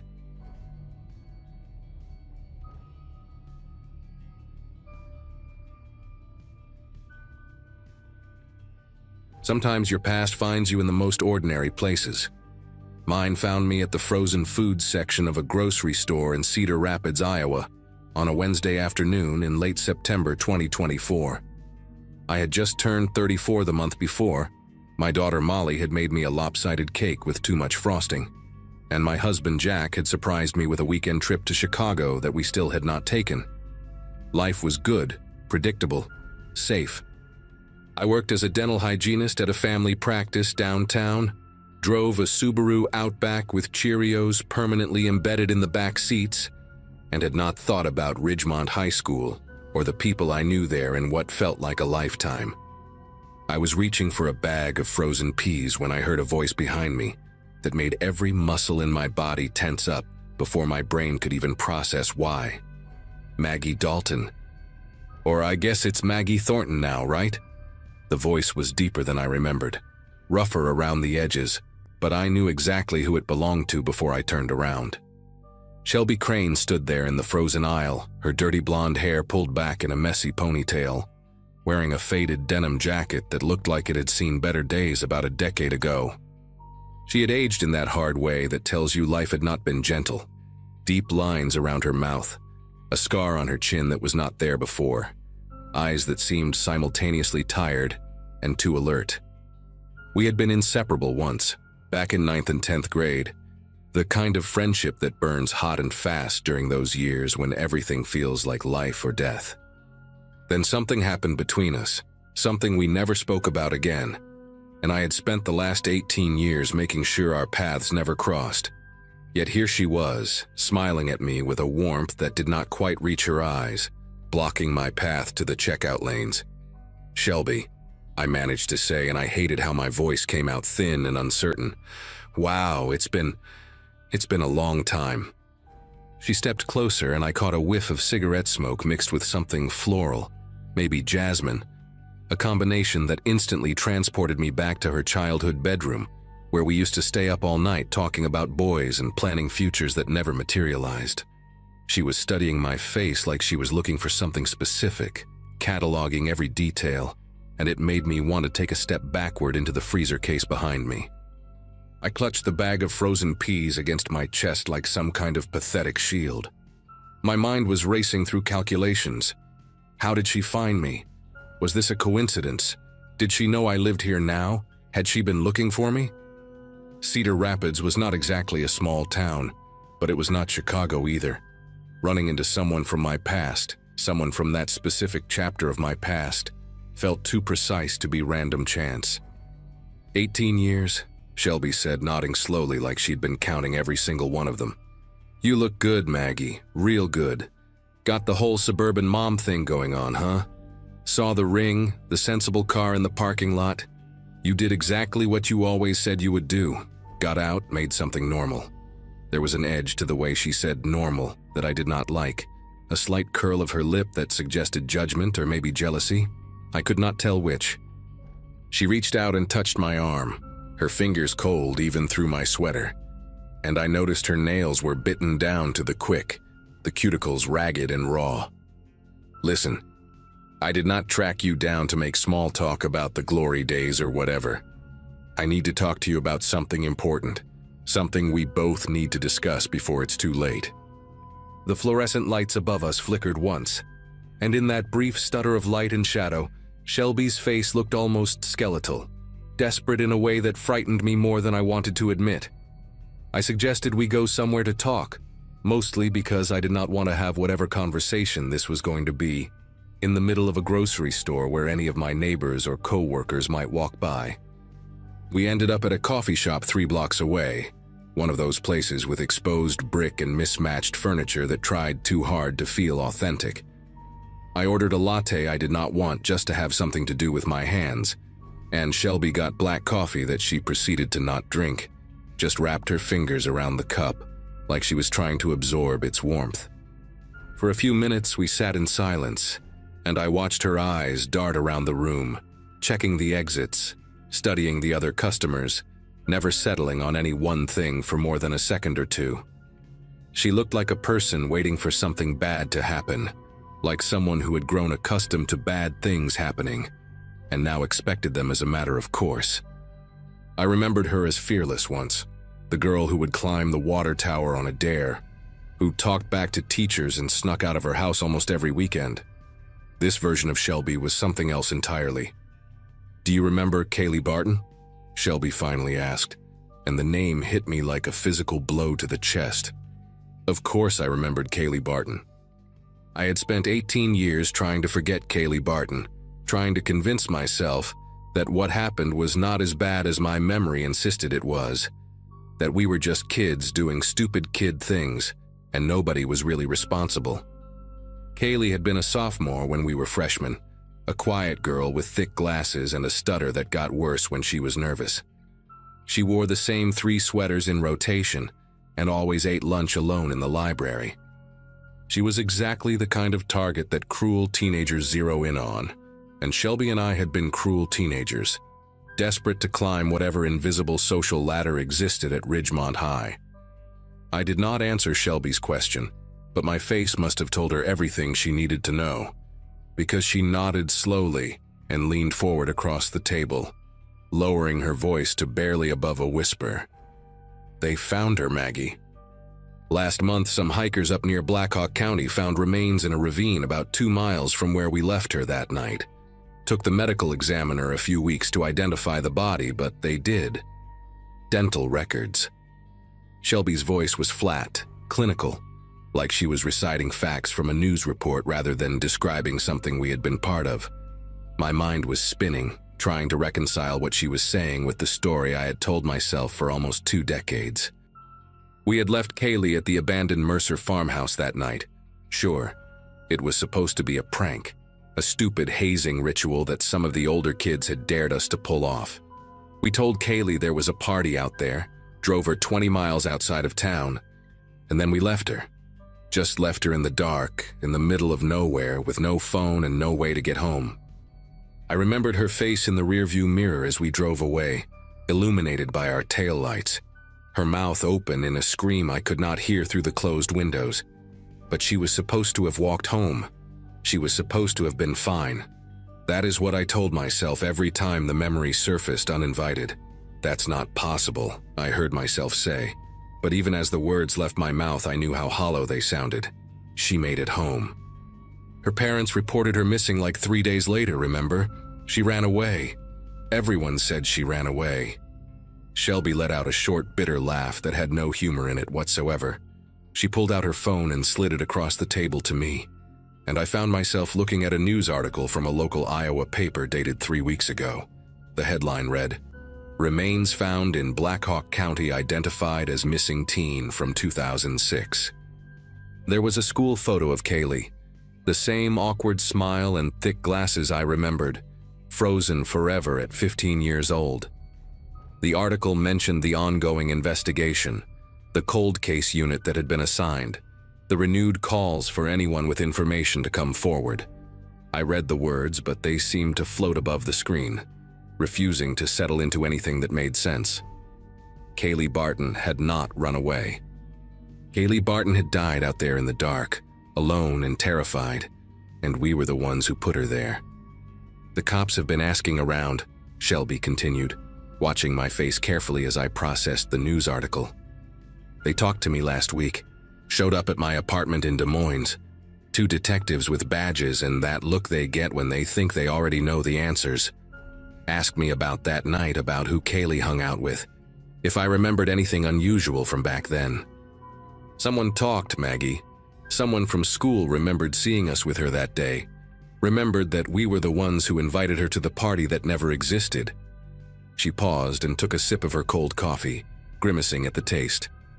"I did not tell them anything, played dumb, said I barely remembered Kaylee, that high school was a blur. But they are going to come for you too. It's only a matter of time before they connect the dots, start pulling at threads."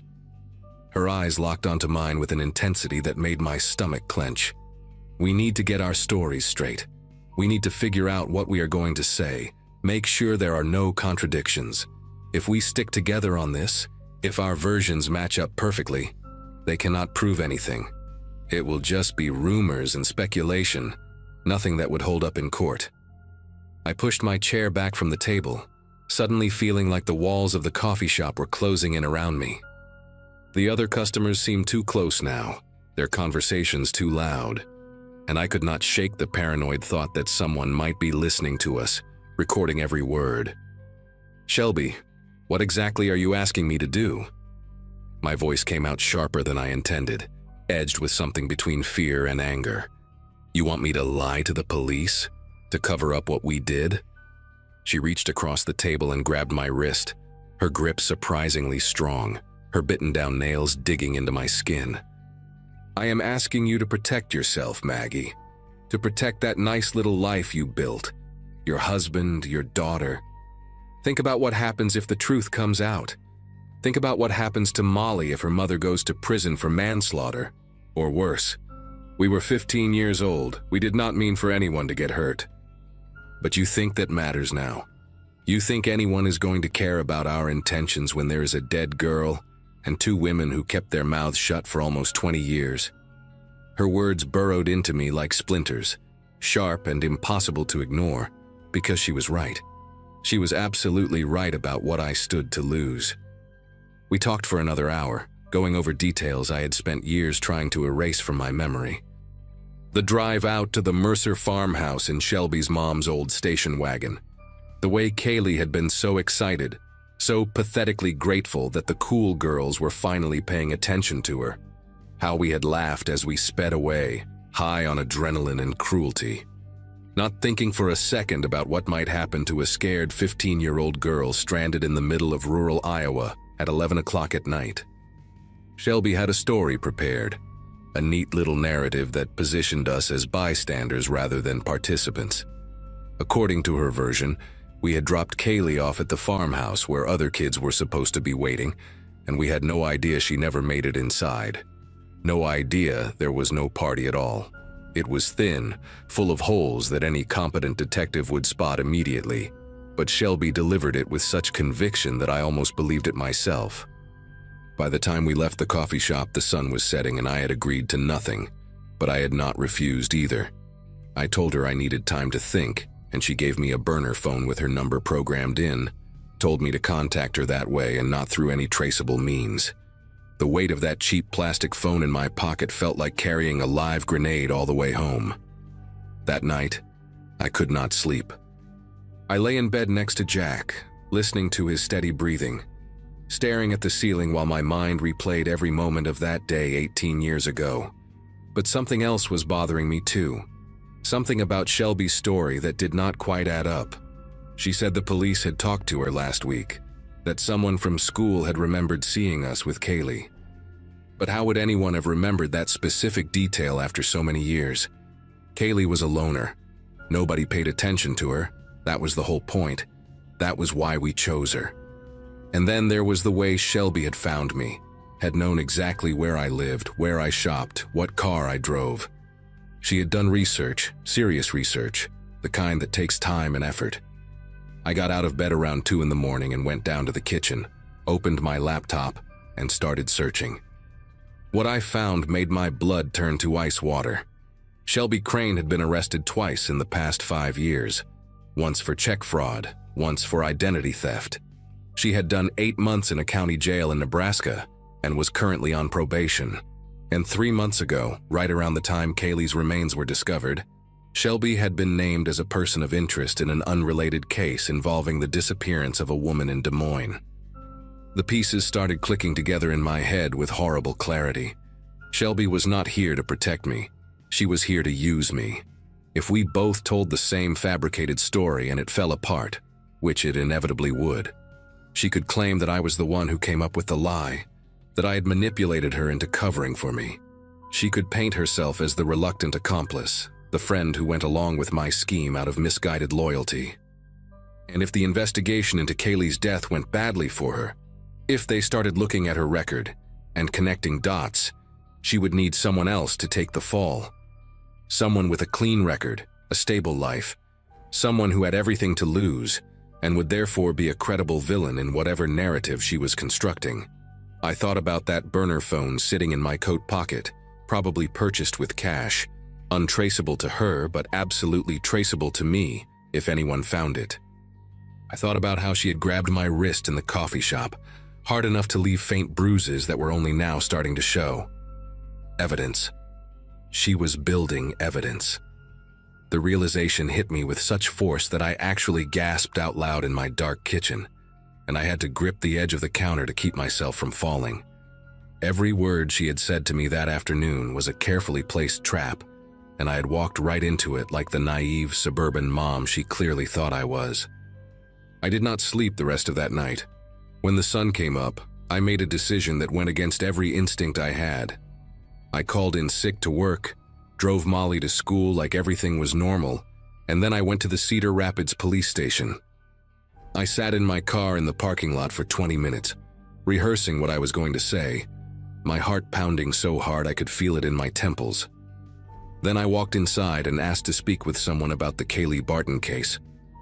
The detective who eventually sat across from me was a woman about my age named Reyes, with kind eyes and a calm demeanor that somehow made everything easier. I told her everything. About the prank, about leaving Kaylee at the farmhouse, about 18 years of silence and guilt and self-deception. I told her about Shelby showing up at the grocery store, about the story she wanted me to tell, about the burner phone and the bruises on my wrist. I gave her everything I had, held nothing back, and when I was done, I felt like I had been turned inside out, like every secret I had ever kept was now scattered across the table between us. Detective Reyes listened without interrupting, took notes, and when I finished, she simply nodded and said they would be in touch. The next few months were the hardest of my life, but not in the way I had expected. It turned out that Shelby had been playing an even more dangerous game than I realized. When the police brought her in for questioning and confronted her with my statement, her carefully constructed story collapsed almost immediately. She tried to claim that I had been the mastermind behind the prank, that I had driven the car that night while she begged me to turn around, but there were problems with her version. Big problems. The police had already found text messages on her old phone, recovered through some kind of digital forensics I did not fully understand, that showed she had been bragging about the prank to another friend the day after it happened. Messages where she described herself as the one behind the wheel, laughing about how scared Kaylee had looked. But that was not the worst of it. During the investigation, detectives discovered that Shelby had been in contact with Kaylee's younger brother, a man named Harris, who had spent his entire adult life searching for answers about his sister. She had approached him 6 months earlier, claiming to have information, stringing him along while she figured out how to profit from the situation. She had tried to extort money from him in exchange for details about what happened that night, and when he refused to pay and threatened to go to the police, she panicked. That was when she came looking for me, not to coordinate stories, but to set up a fall guy in case everything went sideways. The prosecutor offered me a deal in exchange for my full cooperation and testimony against Shelby. I pleaded guilty to reckless endangerment, a charge that carried no prison time given my clean record, my cooperation, and the fact that I had been 15 years old when the incident occurred. I received 5 years of probation and 200 hours of community service, which I completed by volunteering at a crisis hotline for at-risk teens. Shelby was not so fortunate. Between the Kaylee Barton case, the attempted extortion of Harris Barton, and the other charges that surfaced during the investigation, she was sentenced to 12 years in state prison. I attended every day of the trial, sitting in the back row, watching the woman who had once been my best friend try to lie her way out of consequences that had been decades in the making. She never looked at me, not once, but I could not look away from her. I needed to see it through to the end. Jack and I are still together, though it took months of therapy and difficult conversations to rebuild the trust I had shattered by keeping this secret for so long. Molly knows a version of the truth now, age-appropriate but honest, and she still looks at me the same way she always did, which is more than I deserve. I think about Kaylee Barton every single day. I think about her stumbling through the dark, trying to find her way home, scared and alone because 2 girls thought her suffering would be entertaining. I cannot change what I did, cannot undo the cruelty of my 15-year-old self, but I can carry her memory forward, and I can make sure that the rest of my life means something, even if it will never be enough to balance the scales. Some debts cannot be repaid. You just learn to live with the weight of them.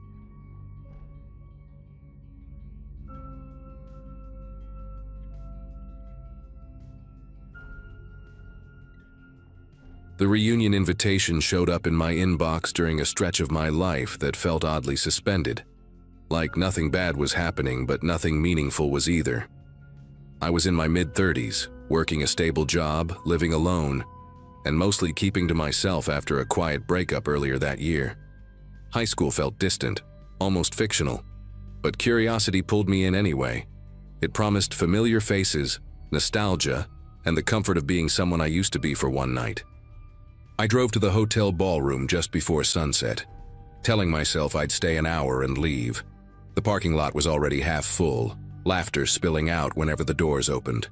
Inside, the air smelled like cheap wine and old cologne, and every conversation sounded slightly too loud. I remember thinking it felt less like a celebration and more like a checkpoint in time. Near the bar, someone said my name in a way that made it sound rehearsed, careful. Lydia stood there, smiling wide, looking almost exactly like she had back then, just sharpened by adulthood. She'd been one of those people everyone knew, the kind who floated between groups without effort. We hugged, and she commented on how easy it was to spot me across the room, which struck me as strange given how crowded it was. We started talking, and almost immediately her questions came fast and specific. Where did I work now? Did I live alone? How long had I been in the same place? She remembered details I didn't recall ever sharing, like the street I grew up on and my old locker number. Each answer I gave seemed to make her more attentive, not less. As the night went on, Lydia rarely left my side, even when others tried to pull her away. She asked about past relationships, what kind of schedule I kept, whether I still talked to anyone from our graduating class. It didn't feel like catching up. It felt like inventory. When I laughed it off or gave vague answers, she gently circled back later, rephrasing the same questions. Her eyes didn't wander when people spoke to us, and she never checked her phone. At one point, she casually mentioned she'd moved around a lot, hopping states, keeping things flexible. The way she said it carried a weight that lingered longer than the words themselves. I felt an urge to excuse myself, but politeness kept me rooted there. I stepped outside for air when the music got louder and the room thinned out, scrolling through my phone to ground myself. A local news alert popped up, one of those algorithm-fed stories tied loosely to my location. The photo stopped me cold, not because it was graphic, but because I recognized the face immediately. Lydia's name appeared beneath it, linked to an arrest warrant issued out of state for multiple violent offenses. The article mentioned she was believed to be traveling, possibly attending events connected to her past. My pulse thudded in my ears as the realization settled into place. She hadn't been reminiscing earlier that night, she'd been confirming details. I wasn't just someone she remembered, I was someone she'd been looking for. When I went back inside, the room felt rearranged, like furniture shifted while I was gone. Fewer people lingered, coats in hand, voices softer and more cautious. Lydia spotted me immediately from across the room, her attention locking in before I even reached our table. She asked if everything was all right, tilting her head in a way that suggested concern but carried no warmth.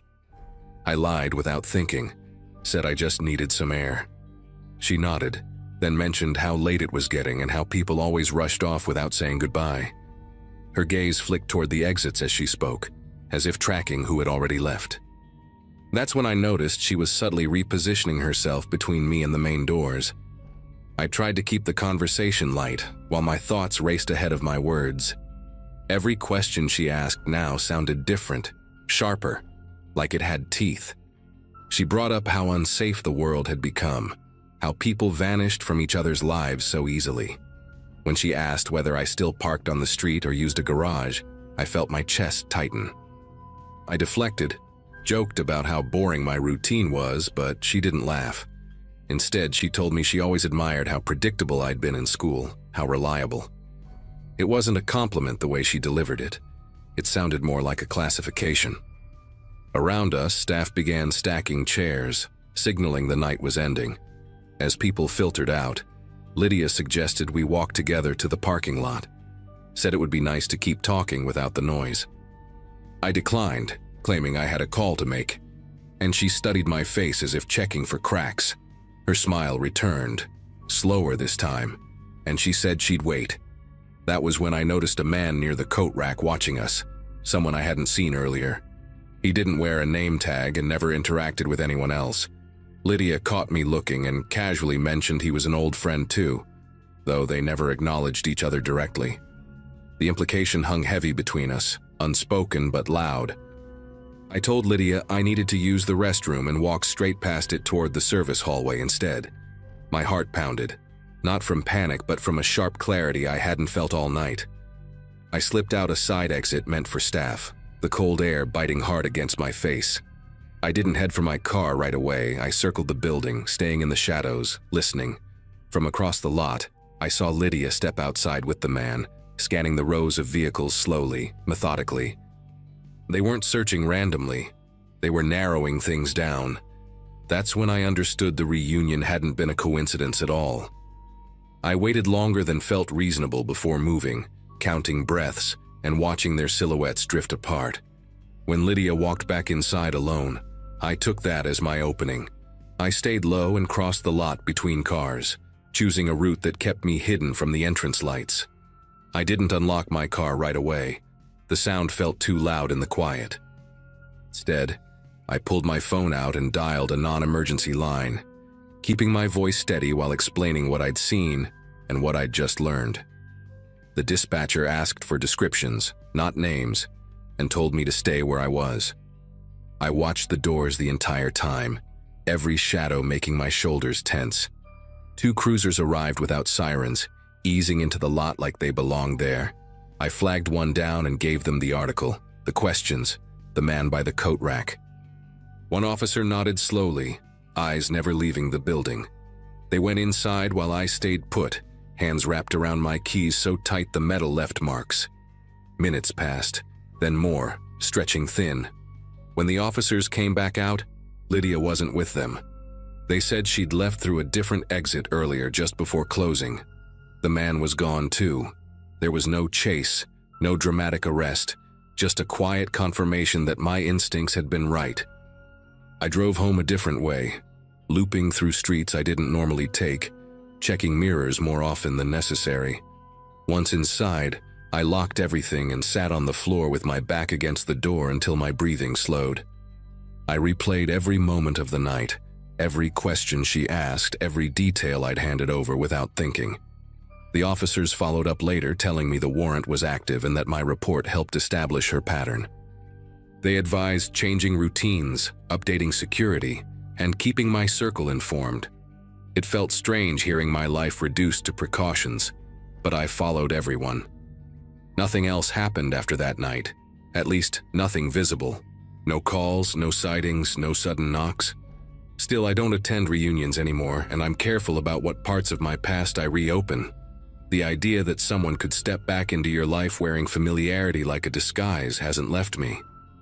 Lydia didn't recognize me because she missed me.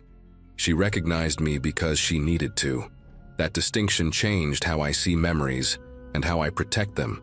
I share this here because I learned the hard way that sometimes being remembered isn't about connection at all.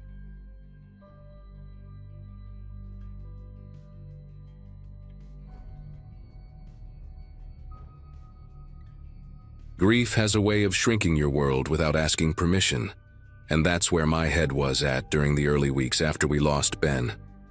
Life had been pretty ordinary before that. Nothing dramatic, just work, errands, and the usual routines that keep days stitched together. After the funeral, those routines fell apart fast. I wasn't sleeping much, barely eating, and the apartment felt louder when it was quiet.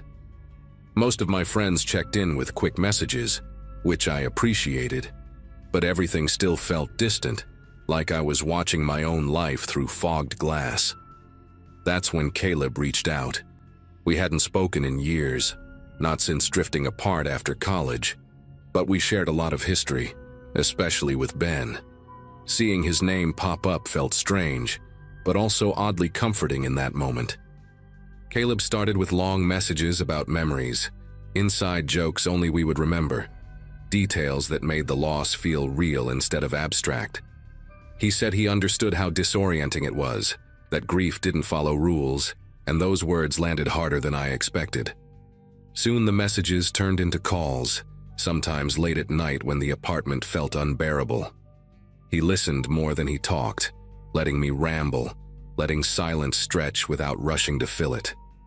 When I mentioned I hadn't gone grocery shopping since the funeral, he offered to drop some things off. It felt harmless, even thoughtful. A bag of food appeared at my door the next day, along with a note telling me to take care of myself. At that point, it felt like kindness, nothing more. After that, Caleb started finding small ways to be present. He offered to drive me to work when my car wouldn't start, said it gave him something to do. He reminded me about bills I might forget, sent calendar invites for things I hadn't had the energy to track. Each gesture came wrapped in concern, framed as support during a fragile time. I noticed he spoke a lot about how people disappear after funerals, how grief shows you who really stays. Hearing that while feeling isolated made his presence feel essential. He began stopping by unannounced, always apologetic, always saying he just wanted to make sure I was okay. I didn't question it then. I was too tired to set boundaries, too relieved not to be alone. The shift was subtle enough that I can't point to a single moment where alarms went off. It started with comments about my other friends, how they hadn't checked in as much, how he worried they didn't understand what I was going through. Then it turned into suggestions about decisions I should or shouldn't make while not in a good headspace. If I hesitated, he reminded me how vulnerable I was, how people could take advantage of that. The irony didn't hit me right away.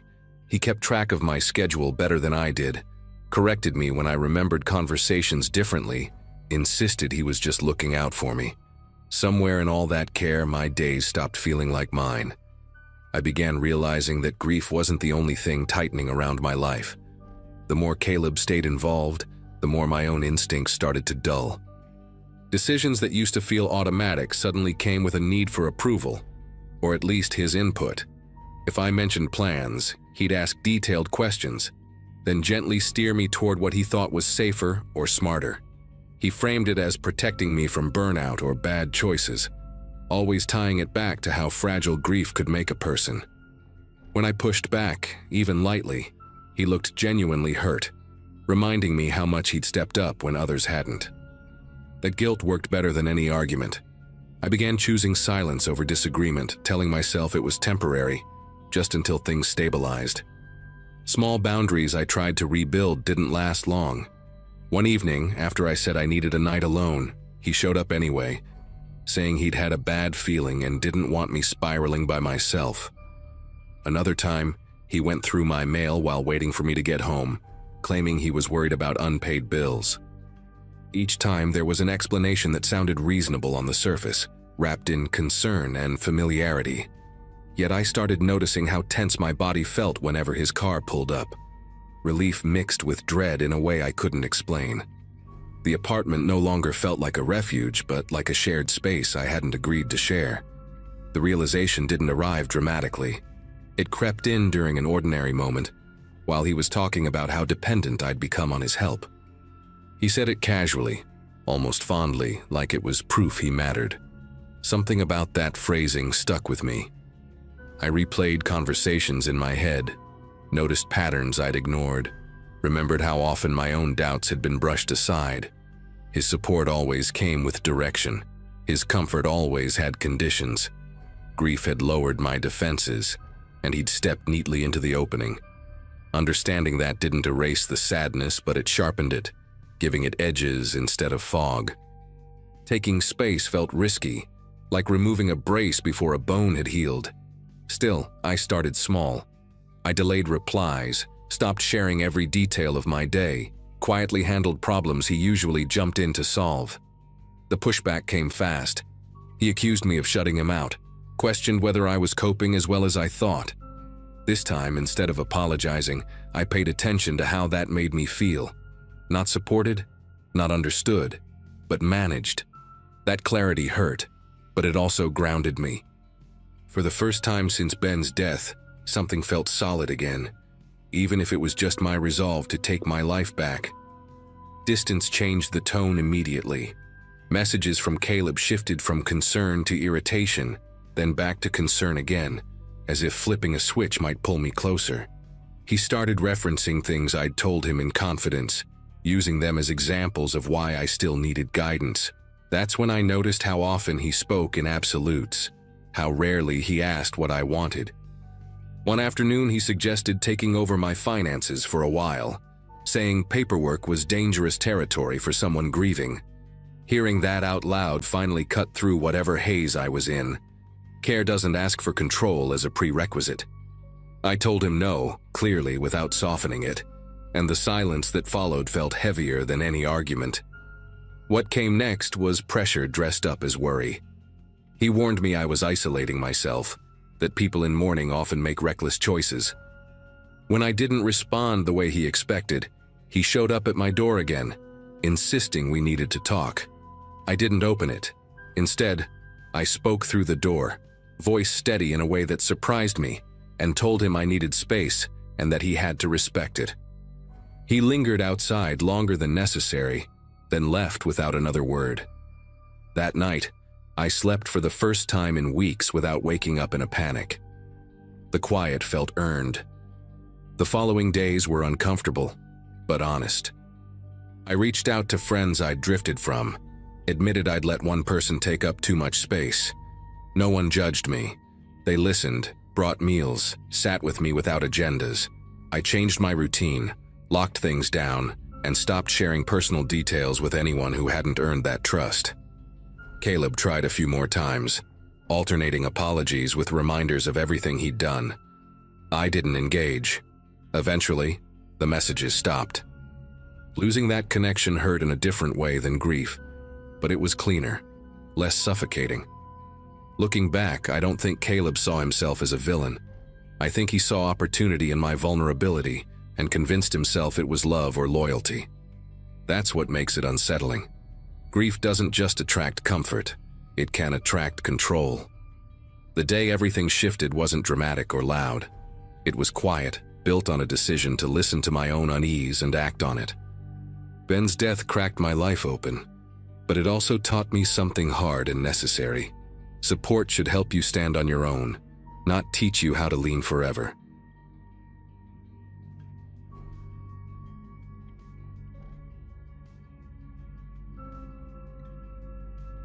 For most of last spring, life felt loud in a way I couldn't explain to anyone without sounding dramatic.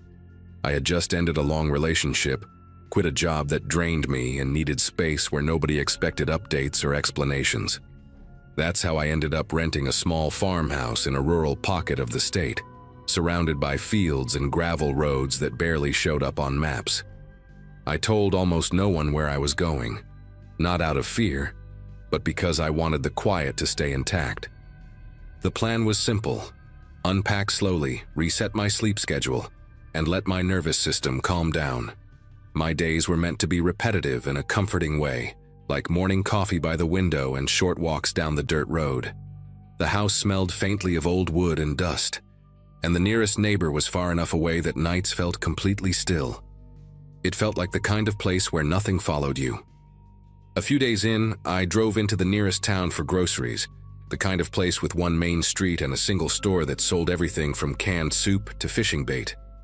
The bell above the door rang when I walked in, sharp against the quiet. I was comparing prices in the cereal aisle when I heard someone say my name, not loudly, but with a certainty that made me turn around. Standing there was Rachel, someone I hadn't seen in years. Wearing a denim jacket and that familiar crooked posture I recognized immediately. For a second, my brain treated it like a joke, like the town was playing tricks on me. We stared at each other longer than normal before laughing, both of us saying variations of, "What are you doing here?" She said she was just passing through and shrugged it off, like the explanation didn't matter. I left the store smiling, telling myself coincidences happen, even strange ones. After that, she kept appearing, always in places I had just started considering mine. She was at the coffee counter the next morning, already holding the blend I'd asked about the day before. Later that afternoon, I saw her car parked near the trailhead I'd discovered on my second walk, the one I hadn't mentioned to anyone. Each time she acted casual, waving first, acting like we were just two people reconnecting by chance. She commented on how peaceful the area was, how perfect it suited me, using words I'd said to no one out loud. At one point, she joked about how brave it was to disappear without telling people where you landed. I laughed with her, but the laughter felt thin, like it belonged to someone else. By evening, my routine no longer felt private, just observed. The moment everything shifted came back at the farmhouse, while I was unlocking the door at dusk. Rachel's voice came from behind me, already using the driveway like it was familiar territory. She mentioned the rental by name, corrected herself when she got the square footage wrong, then laughed it off. Then she said the date I'd arrived, exact, not guessed, as if it had been marked somewhere important. She talked about how hard it can be to really vanish, even when you think you've covered your tracks. Standing there, keys still in my hand, it clicked that this wasn't a lucky accident layered on top of another. Running into me required knowing where I'd go, when I'd arrive, and how long I planned to stay. The quiet I'd come here for hadn't been broken by chance at all. The next morning I tried to convince myself I was spiraling. Small towns recycle faces, and maybe she really did have a reason to be around. Still, I changed my routine on purpose, like a little experiment. Instead of driving into town for coffee, I made it at home and went out early to a different store 20 minutes farther, one I'd noticed on the way in but hadn't used yet. I didn't take my usual route either. I turned off onto a back road that cut through a patch of pine and dumped me near a feed supply place. I bought random things I didn't need just to justify the trip, then sat in my car for a minute with the engine off, listening. When I finally walked into the store, the air smelled like fertilizer and warm rubber. I picked up a basket, turned down the first aisle, and saw Rachel at the end cap, already looking up like she'd been waiting for me to enter the frame. She didn't act surprised. That was the detail that stuck like a burr in my head. If it was coincidence, there would have been that startled little flinch people do, the "oh wow, you too" expression. Instead, she smiled like the day had gone according to plan. She fell into step beside me and started talking about practical things, how the road to my farmhouse gets slick after rain, how the landlord tends to forget to salt the steps, how the porch light sometimes flickers if you leave it on too long. I stopped walking and asked her, as calmly as I could, how she knew all that. She laughed and said something like, "You know me, I notice stuff." But her eyes didn't match the joke. She was watching my face the way someone watches a lock they're trying to pick, patient, focused, confident they'll get it open.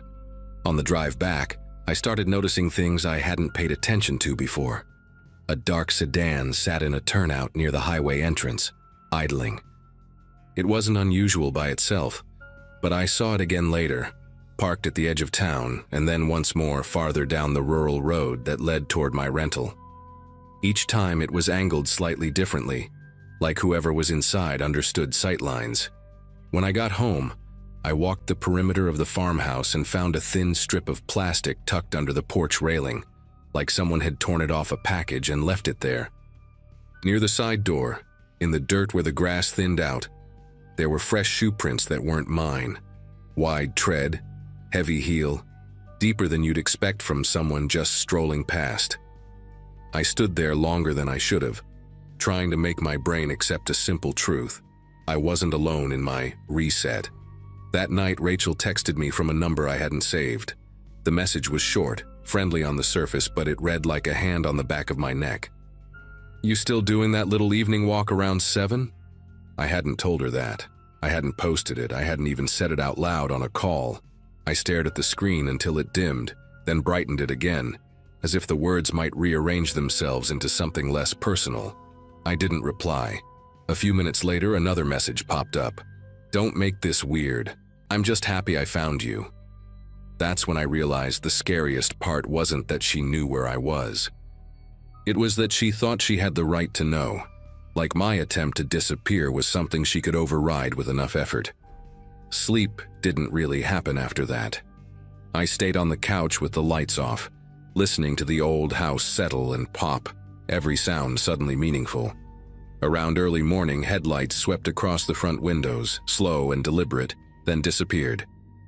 I didn't move until birds started making noise outside, the normal daytime sounds returning like nothing had happened.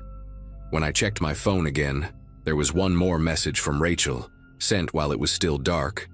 She wrote that she'd always been good at finding people who didn't want to be found. Said it like a skill she was proud of. There was no threat spelled out, but it didn't need one. The message carried the weight of effort, of time spent planning, of someone who had decided my quiet belonged to her too. I packed that morning without trying to be subtle. Clothes went into bags, drawers left half open, dishes stacked and forgotten. I called the landlord and told him I was leaving earlier than planned, blamed it on a family issue I didn't explain. My hands were steady, my voice surprisingly calm, like my body had already accepted the decision. Before leaving, I walked through each room one last time and noticed small things that hadn't been there when I arrived. A moved chair on the porch, a scuff on the doorframe, a faint smell of cigarette smoke that didn't belong to me. It felt like proof, even if I couldn't show it to anyone else. When I pulled out of the driveway, I didn't look back, afraid I'd see someone standing where the field met the trees. I didn't drive straight home. I took highways, changed directions twice, stopped in a crowded place just to sit and breathe around other people. Rachel texted again while I was there, asking if I'd gone somewhere, adding a sad face emoji like we were joking. I blocked the number, then blocked it again when it came through from a different one. That was the moment I understood this wasn't about coincidence or nostalgia. Reappearing in my life took coordination, access to information, patience. It meant my attempt to reset hadn't failed because I did something wrong. It failed because someone else had decided not to let me disappear. Eventually, I settled somewhere else, closer to people, louder than I wanted, but safer. Months passed without seeing her, though I still catch myself scanning stores, parking lots, reflections in glass. I don't post my location online anymore. I don't tell new people where I live until I trust them. Some days I replay that first moment in the grocery store and wonder how long she'd known I was going there, how early the plan started. I never confronted her, never got answers, and maybe that's the point. The most unsettling part isn't what she did. It's realizing how carefully it was done and how easily someone can reach into your life when they decide your privacy doesn't count.